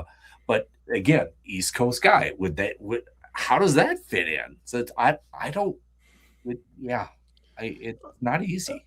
And my thought is that you have to have a general manager. You're going to have somebody who's doing recruiting, doing NIL, working all of that stuff. Soup Gwozdecki, he's out of coaching too. It's high school. He's a high school coach. Yes, great guy. Gwozdecki is a great guy, but no. But you need a general manager. You need somebody young, somebody in their 40s, I think. I think you need somebody who's going to be here to build it back. Somebody say Stu Bickle. He doesn't have any coaching experience. Reed Cashman, head of Dartmouth hockey. He's from Red Wing, Minnesota. Reed Dartmouth has come around. I mean, how old is he? He's 42. Okay, younger. I've not heard his name from anyone, but wow, okay. He's a Minnesota guy. Yeah, that's interesting. Well, here's my also thought is, if you can get a general manager that can handle some of that recruiting, Vigs, maybe that allows you to bring in Paul Martin as your defense coach, because the rumors are he's not going to want to be out on the recruiting road. But boy, I think I wouldn't mind having his mind not just be an advisor on leadership. Here's the deal, though. College hockey, all the coaches have to recruit. Yeah. So if you hire Paul as one of your 4 paid staff, he's going to have to recruit. Yeah. So who knows? I think anytime everyone asks Bob about, does Paul want to get into coaching? He's like, well, you'll have to ask Paul. So I didn't somebody asked about Paul today. I didn't ask him when I ran into him. Yeah, the Notre Dame TV crew got the last questions of availability, which I dominated for the first 10 minutes because the Daily Writer was sitting on the benches, at the back. But they were actually there? They were there, but I didn't know that they were there to ask questions. Like, I couldn't tell. It was the first time I'd seen her at a availability, so I just thought maybe she was just there. So I just asked 10 minutes of questions with Bob today. So sorry, everyone who listened to that and felt me have some awkward moments with Bob as we talked about the direction of the program and recruiting and portal and all that stuff. But he brought it upon himself with the coaches show this week. And so I thought it was fair game to talk about. So yeah, you'll have to listen, Jupe. You posted. I started listening to a little bit, but then I just wanted to get it posted. I haven't had a chance to do it tonight. It was 10 minutes with Bob. It was like, well, yours was, but it was like mine was 13 or 14 minutes. Did a player come out? Eric Paulson came out, but then Bob and I continued our conversation in the hallway, so I didn't get to talk to Mr. Paulson today. So yeah, this is where Viggs gets the behind the scenes stuff that he doesn't share. Yeah. Unless you listen to the very end of the show.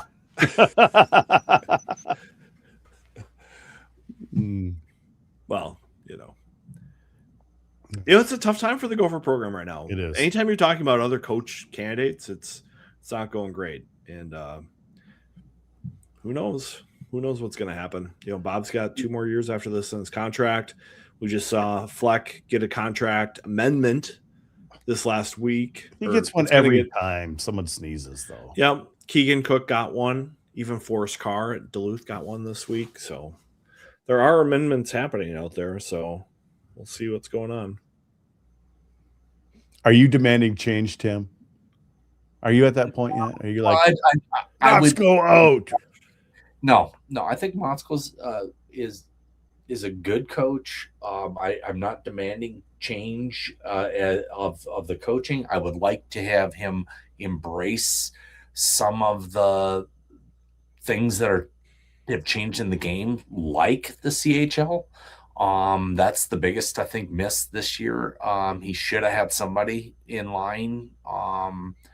NIL is more of a, can you get your backers to your boosters to help with that pool? That's a whole different problem. Yeah. You almost need that general manager to help sell the boosters to put the money in to pay the program, but that in that has something to do with CHL, because you're to get a Portmanteau or a McKenna, you're going to have to put some serious money in, but those players only last 2 years. Or Cooley, how long did he last? 1. So you just top high-end players, 1 and done, 2 and done. It's tough, and I don't know how you get out of that cycle. Maybe you change the schema. I think that kind of player is your last ad. to your roster. Yeah. You can't build your program expecting those guys to come every year.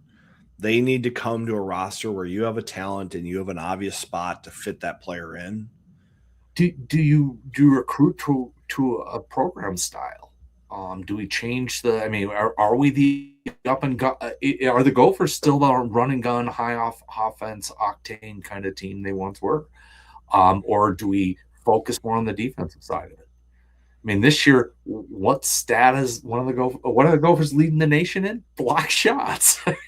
That's block shots and power play. Block shots and power play. What a weird combination. Their own defensive zones and just block shots. They just stand there like pilots.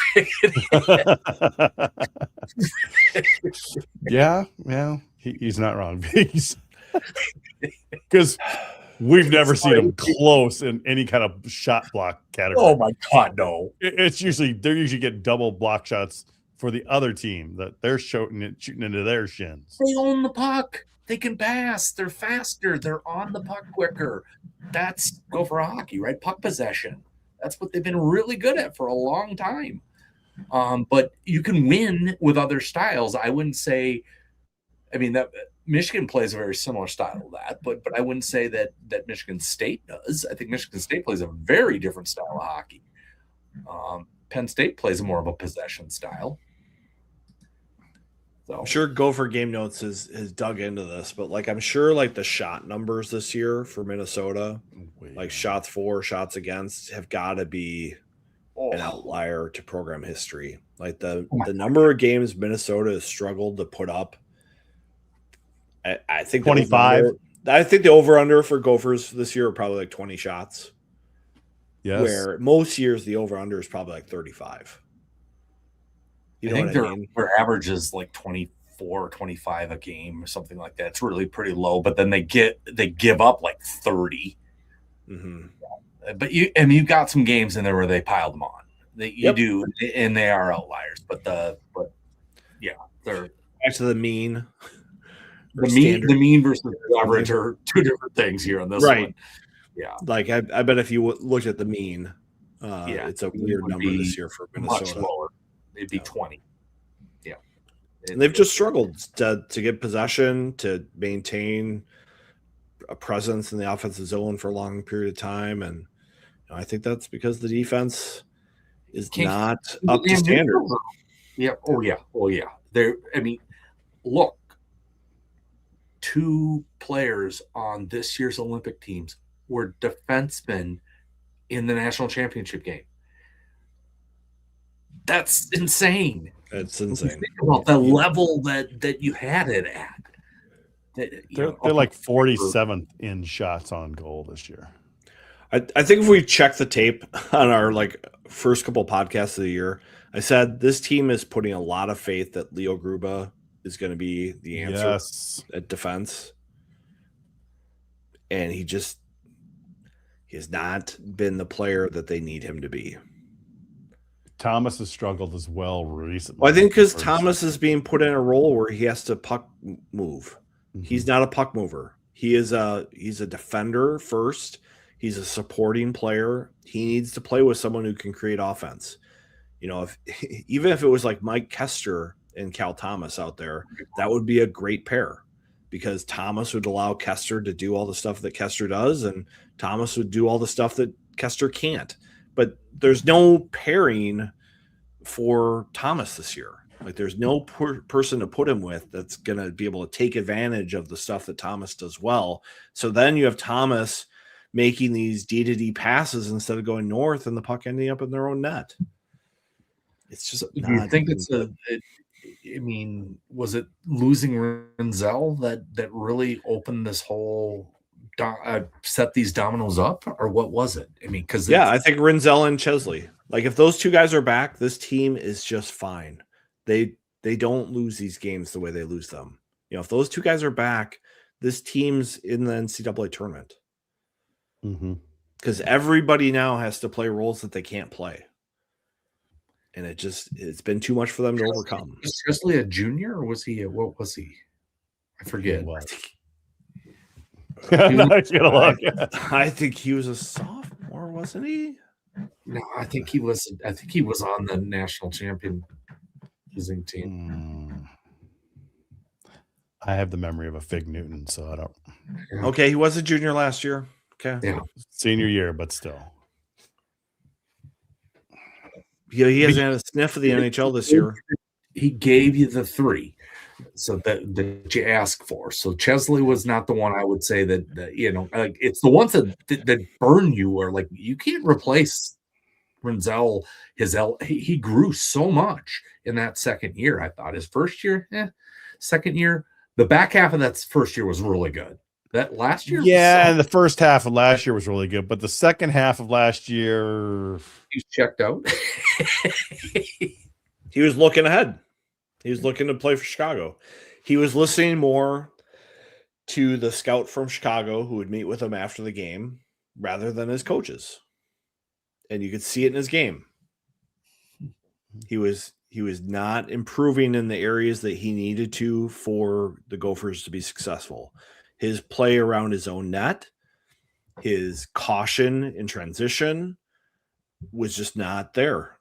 And that team last year just kind of fell apart at the seams with too many guys trying to do their own thing. Boo. But Jackson Lacombe came back for a senior year. Ryan Johnson came back for a senior year. Ryan Chesley could have came back for a senior year. It's possible. Yep, it's possible. It's possible. Connor Kurth could have come back even though he graduated. I don't think he would have. I mean, he would have helped, but I don't think he's not gonna, I think Biggs is right.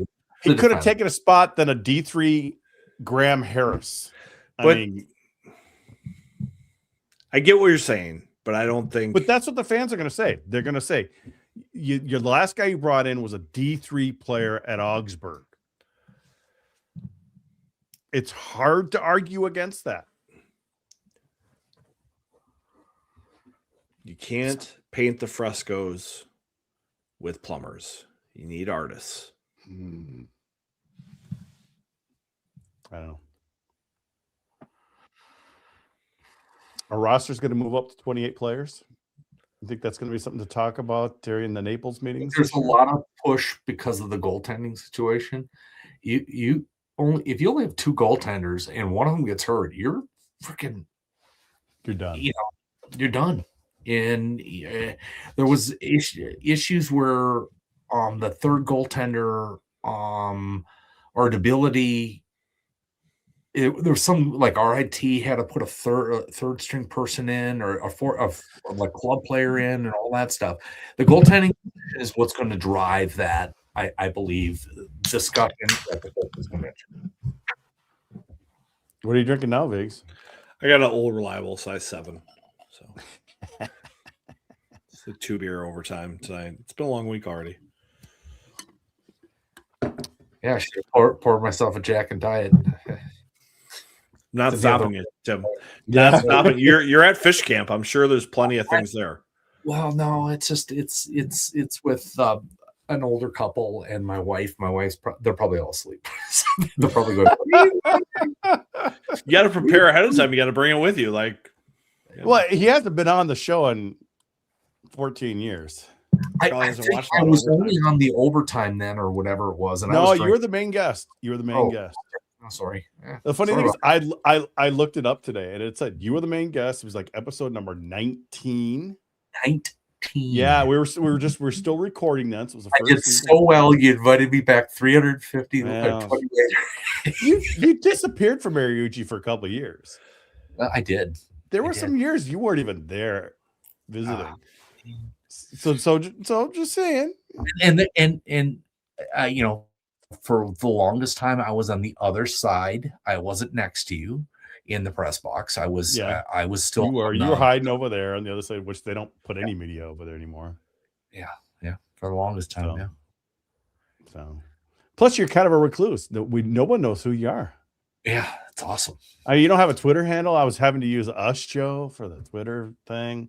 I don't think you have a Twitter. I couldn't find you. I do, but I don't go in there. I don't use it. Yeah. I don't know. Wasn't worth tagging. First time I started using Twitter is when I had to repost stuff here this year. So social media stuff. I'm having to. Your Us Show guy's actually putting you to work. I'm putting myself to work. Yeah, trying to grow the Instagram and the Twitter, and we're up to like 7,000 on Instagram. So we're moving. It's trying to get your podcast with over 1,000 subscribers. Trying to do that. Trying to get the hours up on the podcast too. Both things. I want to get to a point where I can monetize it with their things, and you need. We would like to get that too. Yeah. You need 4,000 or 3,000. It's 4,000 hours in a 6-month period or something like that. We can get that. You need the subscribers. I have all the validated subscribers. We need the subscribers. We've got plenty of watch time. We need more subscribers. I need the opposite for YouTube. Because we're tiny but mighty. Yeah. Oh yeah, you are. We've been here a long time, and we're proud of that. We're the oldest podcast by far. I know Inch was doing a podcast back in the day. Just annoyed the hell out of me because everyone sounded. Some guys be really soft, you couldn't hear. And then you'd have somebody come in. You'd have someone like Jess come in, be really loud. So you couldn't hear barely. It was so weird. So I always thought production value is important. So I concentrated on the audio and still do it. And you do a great job with the audio, Jupe. Great job. We don't have to hold our mics like all the shows are doing these days. That's like a young. Everyone's holding their mics and I was just like, come on, people. It's mostly the spit and chicklets guys. They're holding their Shure mic and I'm like, dude, relax, calm down. Are you going to be on one of your own podcasts? I don't know if they let me. We can't. We're not giving the old man any airtime. He's terrible. Got to maintain that Eastern bias. You'd be too pro gopher. I've been on a few of the live events when we used to do them at the Frozen, but I haven't done much of the other ones. No, you got a coach on there, and like Schooley's on there every week. That's a great one. I'm glad that Schooley's still doing it. Like I worried, because it looked like he might drop off of it. I think he's been a good asset to that podcast, even though we were getting into it in Tampa. He loves it. Yeah. Oh yeah. What were you getting into? Basically, he does it. What happened? What bar was that? I don't remember. We were in the lobby of the hotel. Oh, and I was waiting for my Uber because I had like a 6 a.m. flight and I didn't have a room that night. And so I, had a couple of bevies and I was like, Derek, we got to talk about this championship game here. What happened during the game? What did you see as a coach? And he's like, well, I got friends on the other side too. And I was like, that's fine. It's like, I've got friends all over. I've got a lot of enemies too. I was like, I just want to know what you saw. And I was just like, I didn't think Minnesota handled the pressure very well. It wasn't like a change in scheme. And, he was kind of, second guessing it a little bit. We were, having a couple conversations in the heat of the night. And we agreed to disagree on a few things. I thought if you go back and look at that game, I saw the pressure starting to get to Minnesota and their defense in the first period at the end of it. You could start to see like they're struggling to get this out of the zone. What this is not a normal flow of a Minnesota team. Then they went up 2-0 and I'm like, okay, well maybe it's going okay. But then it all seemed to, come back again full circle. They couldn't get out of their zone. They were getting trapped in the neutral zone. They could not move the puck in deep. So we're going there. Okay. The biggest issue to me was that the young Gopher players couldn't handle pucks under physical pressure. Because what Quinnipiac was doing is they were applying pressure very quickly to every outlet pass. Sure. And they could not handle it. If you had a player who could receive a pass in body contact and make the next play, that game was going to be an unlocked game. But they just couldn't do it. And I don't know if some of that's that they had too many like young players, or if the pressure got to them, or Quinnipiac was just that skilled at putting pressure on another team. But that was the missing link. You put what I saw in the hockey words, they were on them. They didn't know what to do. They couldn't get it out of their zone. That was a very highly skilled team that could move the puck, that had incredible defense. They had not seen that level of pressure. It was a physical contact at puck reception. If you just make that play at that moment consistently, like that game's over. There were plays where they had rushes and they didn't capitalize on them that could have extended the lead and put it away. They just couldn't do it. Yeah, they just couldn't do it. So we went there. We went there. Sorry, but I was trying to have that conversation with Derek at 3 a.m. At a Marriott. yeah, and I probably left my bottle of Jack or vodka with him in the lobby, and he was probably this is true. This is true. This is fact. There were other college coaches there also enjoying some of that. So everybody. Yep. I mean, there's no better place to be than a lobby of a Marriott after the Frozen Four. I mean, it's a good time, and Well, I would say it's the best time of year, obviously for hockey, but for the types like us, regionals and Frozen Fours, bar none the best, because you see so many people. You're like, hey, I'm sitting in here. How you doing? And are you going to go to a regional without the Gophers being there at all? What about St. Thomas, man? It's a local team. You said you're trying to find interest in other teams. Not that much. They could easily be playing, North Dakota and Sioux Falls.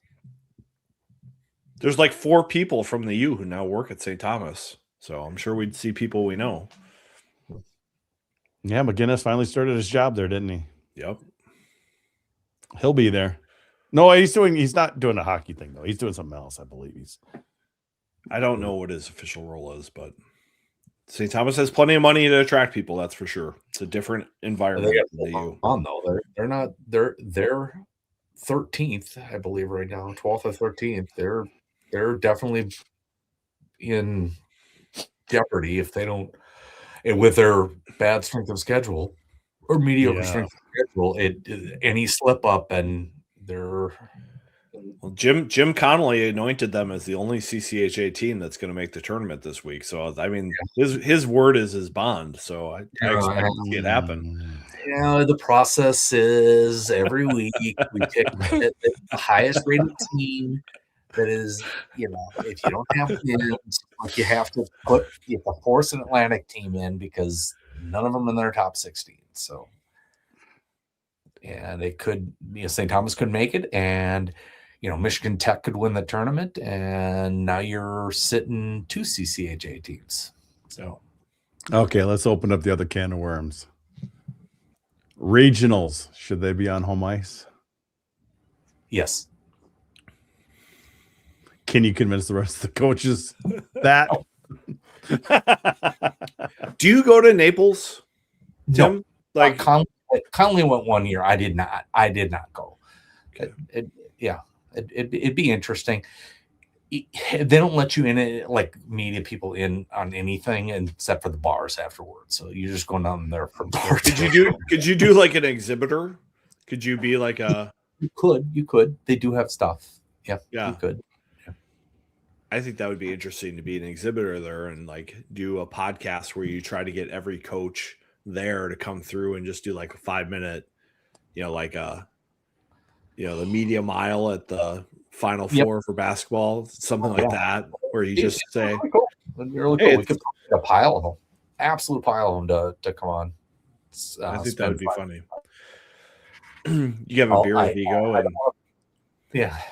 a beer with Vigo. That's the podcast, Vigs, right there. Beer with Vigo. Just are you saying you'll do that for me at the Frozen Four? If I fly you down there, you'll run. If you fly me to Naples, I would have a booth and I would welcome every coach to come tell me why I'm wrong about the regionals. You can have a beer on me. You can have a beer on me. I'll alternate between a beer and a water. See if I can get all 63 coaches in 3 days. That'd be fun. It would be a lot of fun. Probably not happening. I think we should. I think we should try to get David Carl on a summer podcast, Vigs. I would love it. He's a bright guy. Maybe. I don't know. He seems to be very friendly. He read my transfer portal recruiting age article I wrote for USCHO, and he commented to me about it. He's like, "Yep, I read it. Very good article. Well researched." I told you it would get read by the right people. Yep, it gets read by the right people. Very high readership amongst coaches and people like that. Very high readership. Yeah. I like how Vigo gets into the financials of Minnesota. Every year you get that information and nobody else is talking about it, Vigs. Someone else picked it up, but no one else is talking about it. I know when and where to look and how to churn through the data and see what's relevant for us. So I take a little bit of personal pride in that. I had a member of the athletic department come up to me and said, "Well, we put 3-1 odds that you'd be the first one to report on all that stuff. And you came through for us. We're not allowed to gamble, but if we could, hypothetical odds, you were a heavy favorite." And I've won the bet. Yeah, so thank you. Do it again next year. Quick. Yep. Oh boy. Yeah. So look at host regional and its home ice. Great if the sport. Well, I'll just bring this up. What does Jason say here? Facility can host regional and its home ice. Great. If the sports commission, the AHL Barns has the best bid, great. Why not a hybrid? Rural college barns are better than it. That's true. We just don't have any neutral sites, especially in Minnesota. We have really none. None that are good. Yeah. I don't mind. I don't mind the regionals at camp, the highest seats, that kind of thing. But the unelected site, I know it's really a logistic nightmare.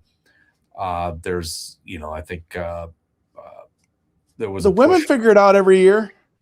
The super regional concept was pushed for a while. I don't know. Well, that's what it was at first. We had an East and West regional, and there was 12 teams. I really wish the Wild, with their trio rink, would have built something that could have hosted a regional.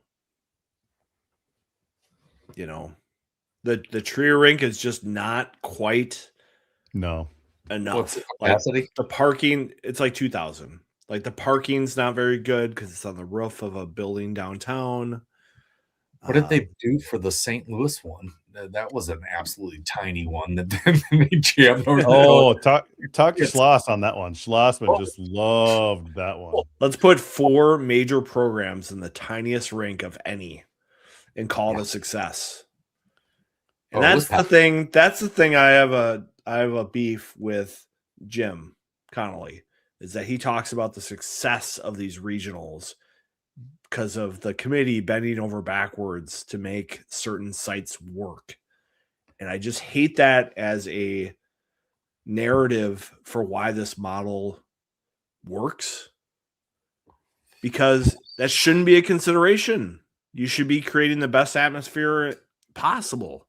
And I mean, I still remember the regionals when they were on home ices at Mariucci, at the Ralph. The first time, it took me, I don't know how many years. I finally went back to North Dakota last year, but I was there for one weekend, this regional that was up there, and there was this team called Boston. I never went back there.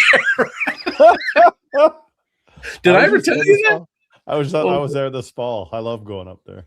I was there. The Robert Morris game. I went and saw Schooley up there with Don. My wife and I went up there. We went to Schooley, got tour of the club level. It was nice. It was fun. We did a podcast with Sweet a couple of years ago. Yeah, it's a cool rink. Yeah, it's a gorgeous rink. But yeah, I remember I was at the last minute. I flew out in 2002 to Ann Arbor and went to the regional there. That building, oh man, that was incredible. The atmosphere of that building, it was alive. The building literally, you'll shake. The thing shakes. I mean, when you're in the press box, it is, it's intense. You would have had Penn State at Maine last year.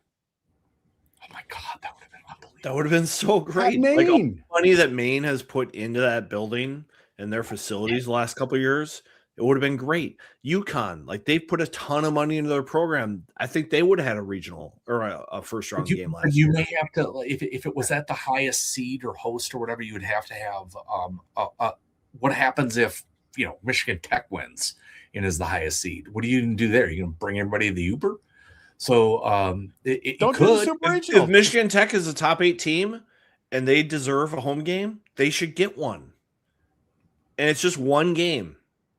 It's just one game. You don't have to have a Super Regional. Just do one game. I think the Super Regional, as David Carl has said, doesn't work because what if the host loses? You have a championship game for that regional. It doesn't work. You have the same problem. That's why 8 games, 8 sites.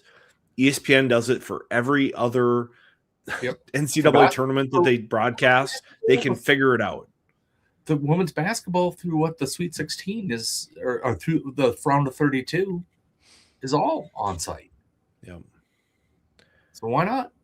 But it's a lot of politics. Coaches don't want nothing to do with it. They keep going back to, a lot of them have memories that they weren't even around for. None of the coaches that care about that stuff what coach was around in that era?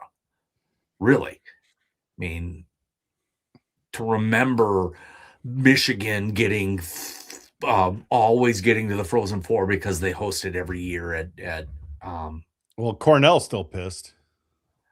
And he just retired. Playing Americi. Because of playing Americi. Yeah, playing Americi. That was a bad experience for them, and it shaped his entire belief system. You know what? That one play game. Better. Yeah. Host yourself. U.S. World Junior team went to Sweden and made an entire Swedish crowd go home in tears because the U.S. won a gold medal there. And the players loved it, and the coach loved it. So yeah. Bob doesn't want to get involved in this argument, by the way, because whatever he says isn't going to help his ultimate goal. He's fine with the regionals as they are. As we've talked about, it's kind of a fun weekend to see everybody. Yes. So that part's fun, but I think on-campus sites would be better. Exponentially. Yep. Yeah. Because people would travel for an NCAA tournament game regardless of where it's at. You'd still get people there. Preach it to the choir. Preach it to the choir. Well, what are you going to click these? There you go. All the ranks. I know Edina is proposing adding another sheet to Braemar. They should just go all in and build a 5,000 seat rink in one of their rinks and have it be like a premier rink for games. Maybe Big should have done that when they just did their big remodel. They've got the money in Edina. I'm sure they would love to have it. They'd be able to host section games, I'm sure, forever for them. And Edina is always going to play in those section games. I'm sure they make lots of money. They can have big tournaments there. That makes so much sense to me. You have a junior team in Edina. The funny thing is, Edina is sent to Big a lot. Right, because Braemar's not big enough. Well, Braemar's big enough. It's about the same size as Big was. I think it's a little bit smaller in the parking. But still, I mean, their section weren't even. I mean, their section they like swapped. They would play kind of different. It was just weird, but yep. I remember back in the day going to semifinals at Big, Braemar, Mariucci, Aldrich. For us, it's Coliseum. For us, it was Met Center. At Met Center, I remember the newspapers being up as people had their lineups read. Gosh, yes. It was great. Some of the Mariucci ones in mid 90s. Like number 1 Apple Valley against number 2 Jefferson, and you had Edina Minnetonka in the same afternoon. And there was the fire marshal didn't go that day because they had 11 or 12,000 people in that building easily. I remember Apple Valley had David Fisher and then another defender who was like 6'7", and they played like 40 minutes a game for them. It was just insane to see them do that on the Olympic ice. It's like one of them was always on the ice all the time, and for 10 minutes they're on the ice together. Coliseum's dead. That's not dead. I've always kind of wondered why some of these other schools haven't tried for the women's Frozen Four. I mean, there's a lot of good facilities that could do it. There is, but they just don't. The women's Frozen Four is really hit or miss. You got to have Wisconsin or Ohio State within driving distance, or Minnesota within driving distance of it. I'm sure St. Thomas will probably host, but their parking is not the greatest. Oh, it's terrible. But Mankato could host. Duluth has hosted. You got Augustana now has got a great arena. You got some of these arenas that are perfect for women's Frozen Four. Just perfect. St. Thomas could easily host. This year they could easily host a regional too. Penn State is where the regional or the Frozen is this year, and that's a haul for anyone. That's in the middle of nowhere. That's. I hope they're hoping Penn State makes it. I'm guessing. Yeah. Well, they're fourth in the NPI, but they've never won an NCAA game. That's one of those prove-it teams. That they're an absolute prove-it team. Janicki's a hell of a player, but one player can't carry you. You need at least two or three. Yeah. Well, I mean, when's the next distribution or decisions? I mean, we've got Vegas this year. We've got what's the next couple cities? Chicago and DC, I think it is. Chicago, DC. Yep. And then that's kind of the end of all the regionals as they're set up now. But will they be meeting this spring? I just think they did those two at the end of last year. We were running low on. It was the year before that. I think it was last year, because that's why there was the big emphasis, like with Carl and Schlossman trying to campaign for. No, I want to say it was the end of the Frozen Four that was in Minnesota, because I was thinking some guys were telling us Seattle had a good chance at the time. I was sitting right next to my the bid people from Seattle, so there was some concern about their some of the crime and stuff like that there, but I think it's better now. I don't know. I don't think they put a great bid in. From what I heard at the very end, but they did put a bid in. They were serious about it, but I don't know. Yeah. Did Detroit put a bid in, because they had theirs taken away? And I thought that if they would have just put any sort of bid in, they would kind of get in, because theirs was taken away due to COVID. Yeah, I don't think they put it. They didn't get accepted. I that's more of a Conley question. I don't remember for sure. I don't. They've only picked two in that cycle. I think that the next cycle they'll probably pick three. They may only go with two. They may not want to go. Tampa will be one of them. They love Tampa now. Oh God, yeah. Tampa loves us too. Yeah. And the thing is, it does suck for an NHL team, because they're out for a week. And everybody goes, why can't you do Nashville? It'll never be in Nashville as long as there's a conflict. They can just make so much more money. They can't close down for a week for the NCAA, unless in Frozen. I guess they could do it in basketball, but it's the venue has a conflict. It has a convention there that year every year, or that week every year, so it's already booked. So it's there's plenty of bars, restaurants, hotels. It would be an awesome environment, we'll see how Vegas is this year. Yeah. I'm a Vegas person. I don't see. I'm not either, but the mathematician in me finds it hard to gamble. It's not gambling, it's entertainment, Tim. Oh, okay. Here we go. Well, the mathematician in me doesn't find it entertaining. Yeah.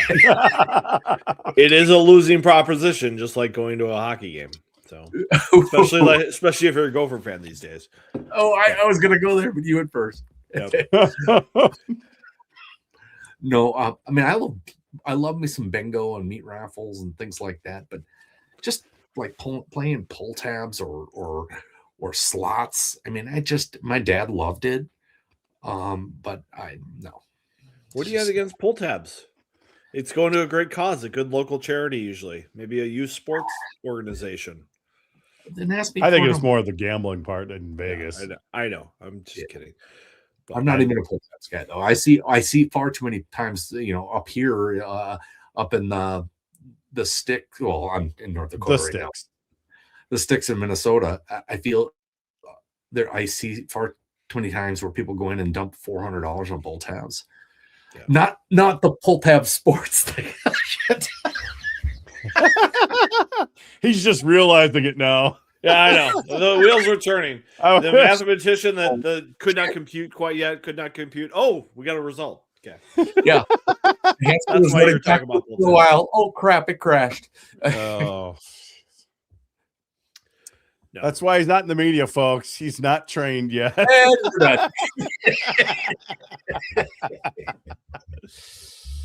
Oh boy.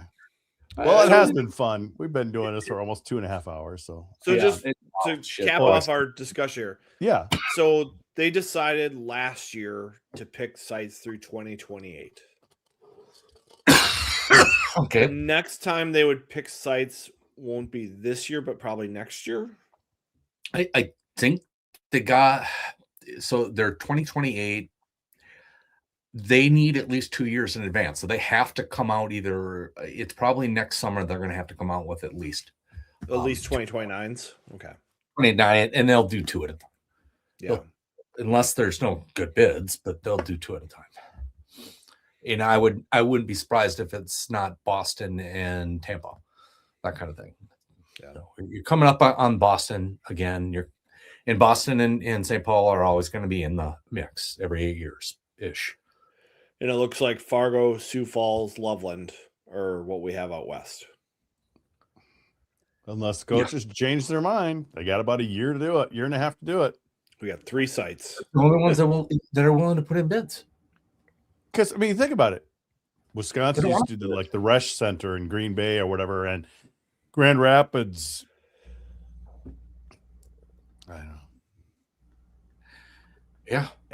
And if they don't, it's one thing that's strange is that a couple of years we got both Fargo and Sioux Falls, which is rare. They're going to be that close, but if the West isn't bidding, you're going to see kind of 3 of them out east, which we've seen.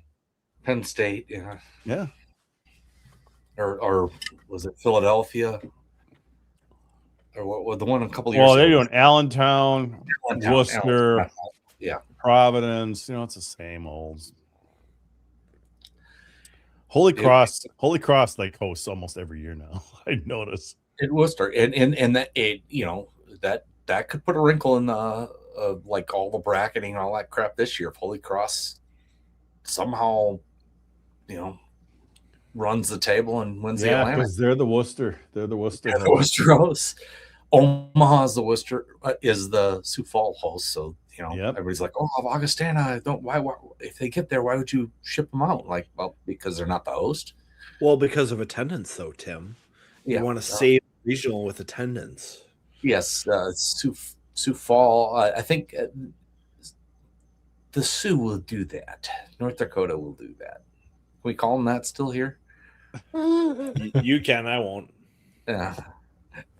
Oh, I've been known to wear that jersey too.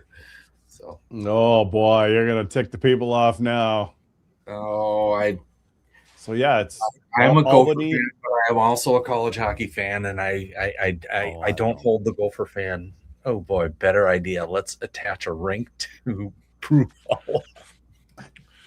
So Drecker's got a fantastic Brewhalla up north, and it's a good spot. They got good pizza, good beers. They've got like a hotel right there. They just need a hockey rink. That'd be a great site. Yeah, next year it's Bridgeport, Fargo, Loveland, Springfield, Mass. Sacred Heart, UND, DU, and UMass hosting. And then that 28 year, you've got Allentown by Penn State, Fargo by UND, Rochester, New York for RIT, and Sioux Falls by Augustana. It seems like Sioux Falls kind of switches with UNO and Augustana back and forth these days. So, yeah, like you said, 2 years, so they're going to have to start thinking about it pretty soon here. Yep. I'm sure that the bid's got to get put together, and yep. We'll hear rumblings this year at the Frozen Four. So yeah. That's why we got to be there. Gotta use Road that trip. budget. We'll see. Who knows? Road Who trip. knows? Road trip. Thanks for coming on, Tim. Can you stay on while we go off the air? Make sure we get your recording and all and everything there. But man, thanks for coming on. It's fun to have you on because we know we can BS with you for hours. That's what's nice. I'm hoping that people enjoyed the BS. This is what we do when we see each other, folks. We just BS and talk about all this stuff. Oh yeah, and it's fun. And old times, great. I can't even think of what I want to say anymore. That was me like at the end of the show. We're doing it live. What do you do? 2 hours and a half. How long does it normally go? This is about average. 2 hours. I think we've had we've had a 3.5, I think, before. And some drinking has been involved, so yeah. That's when we have the real fun. But, thanks everyone for watching. We'll see you next week. 2 weeks. God, I keep forgetting 2 weeks. Keep screwing this up. That's what I'm doing to you live. Bye, folks.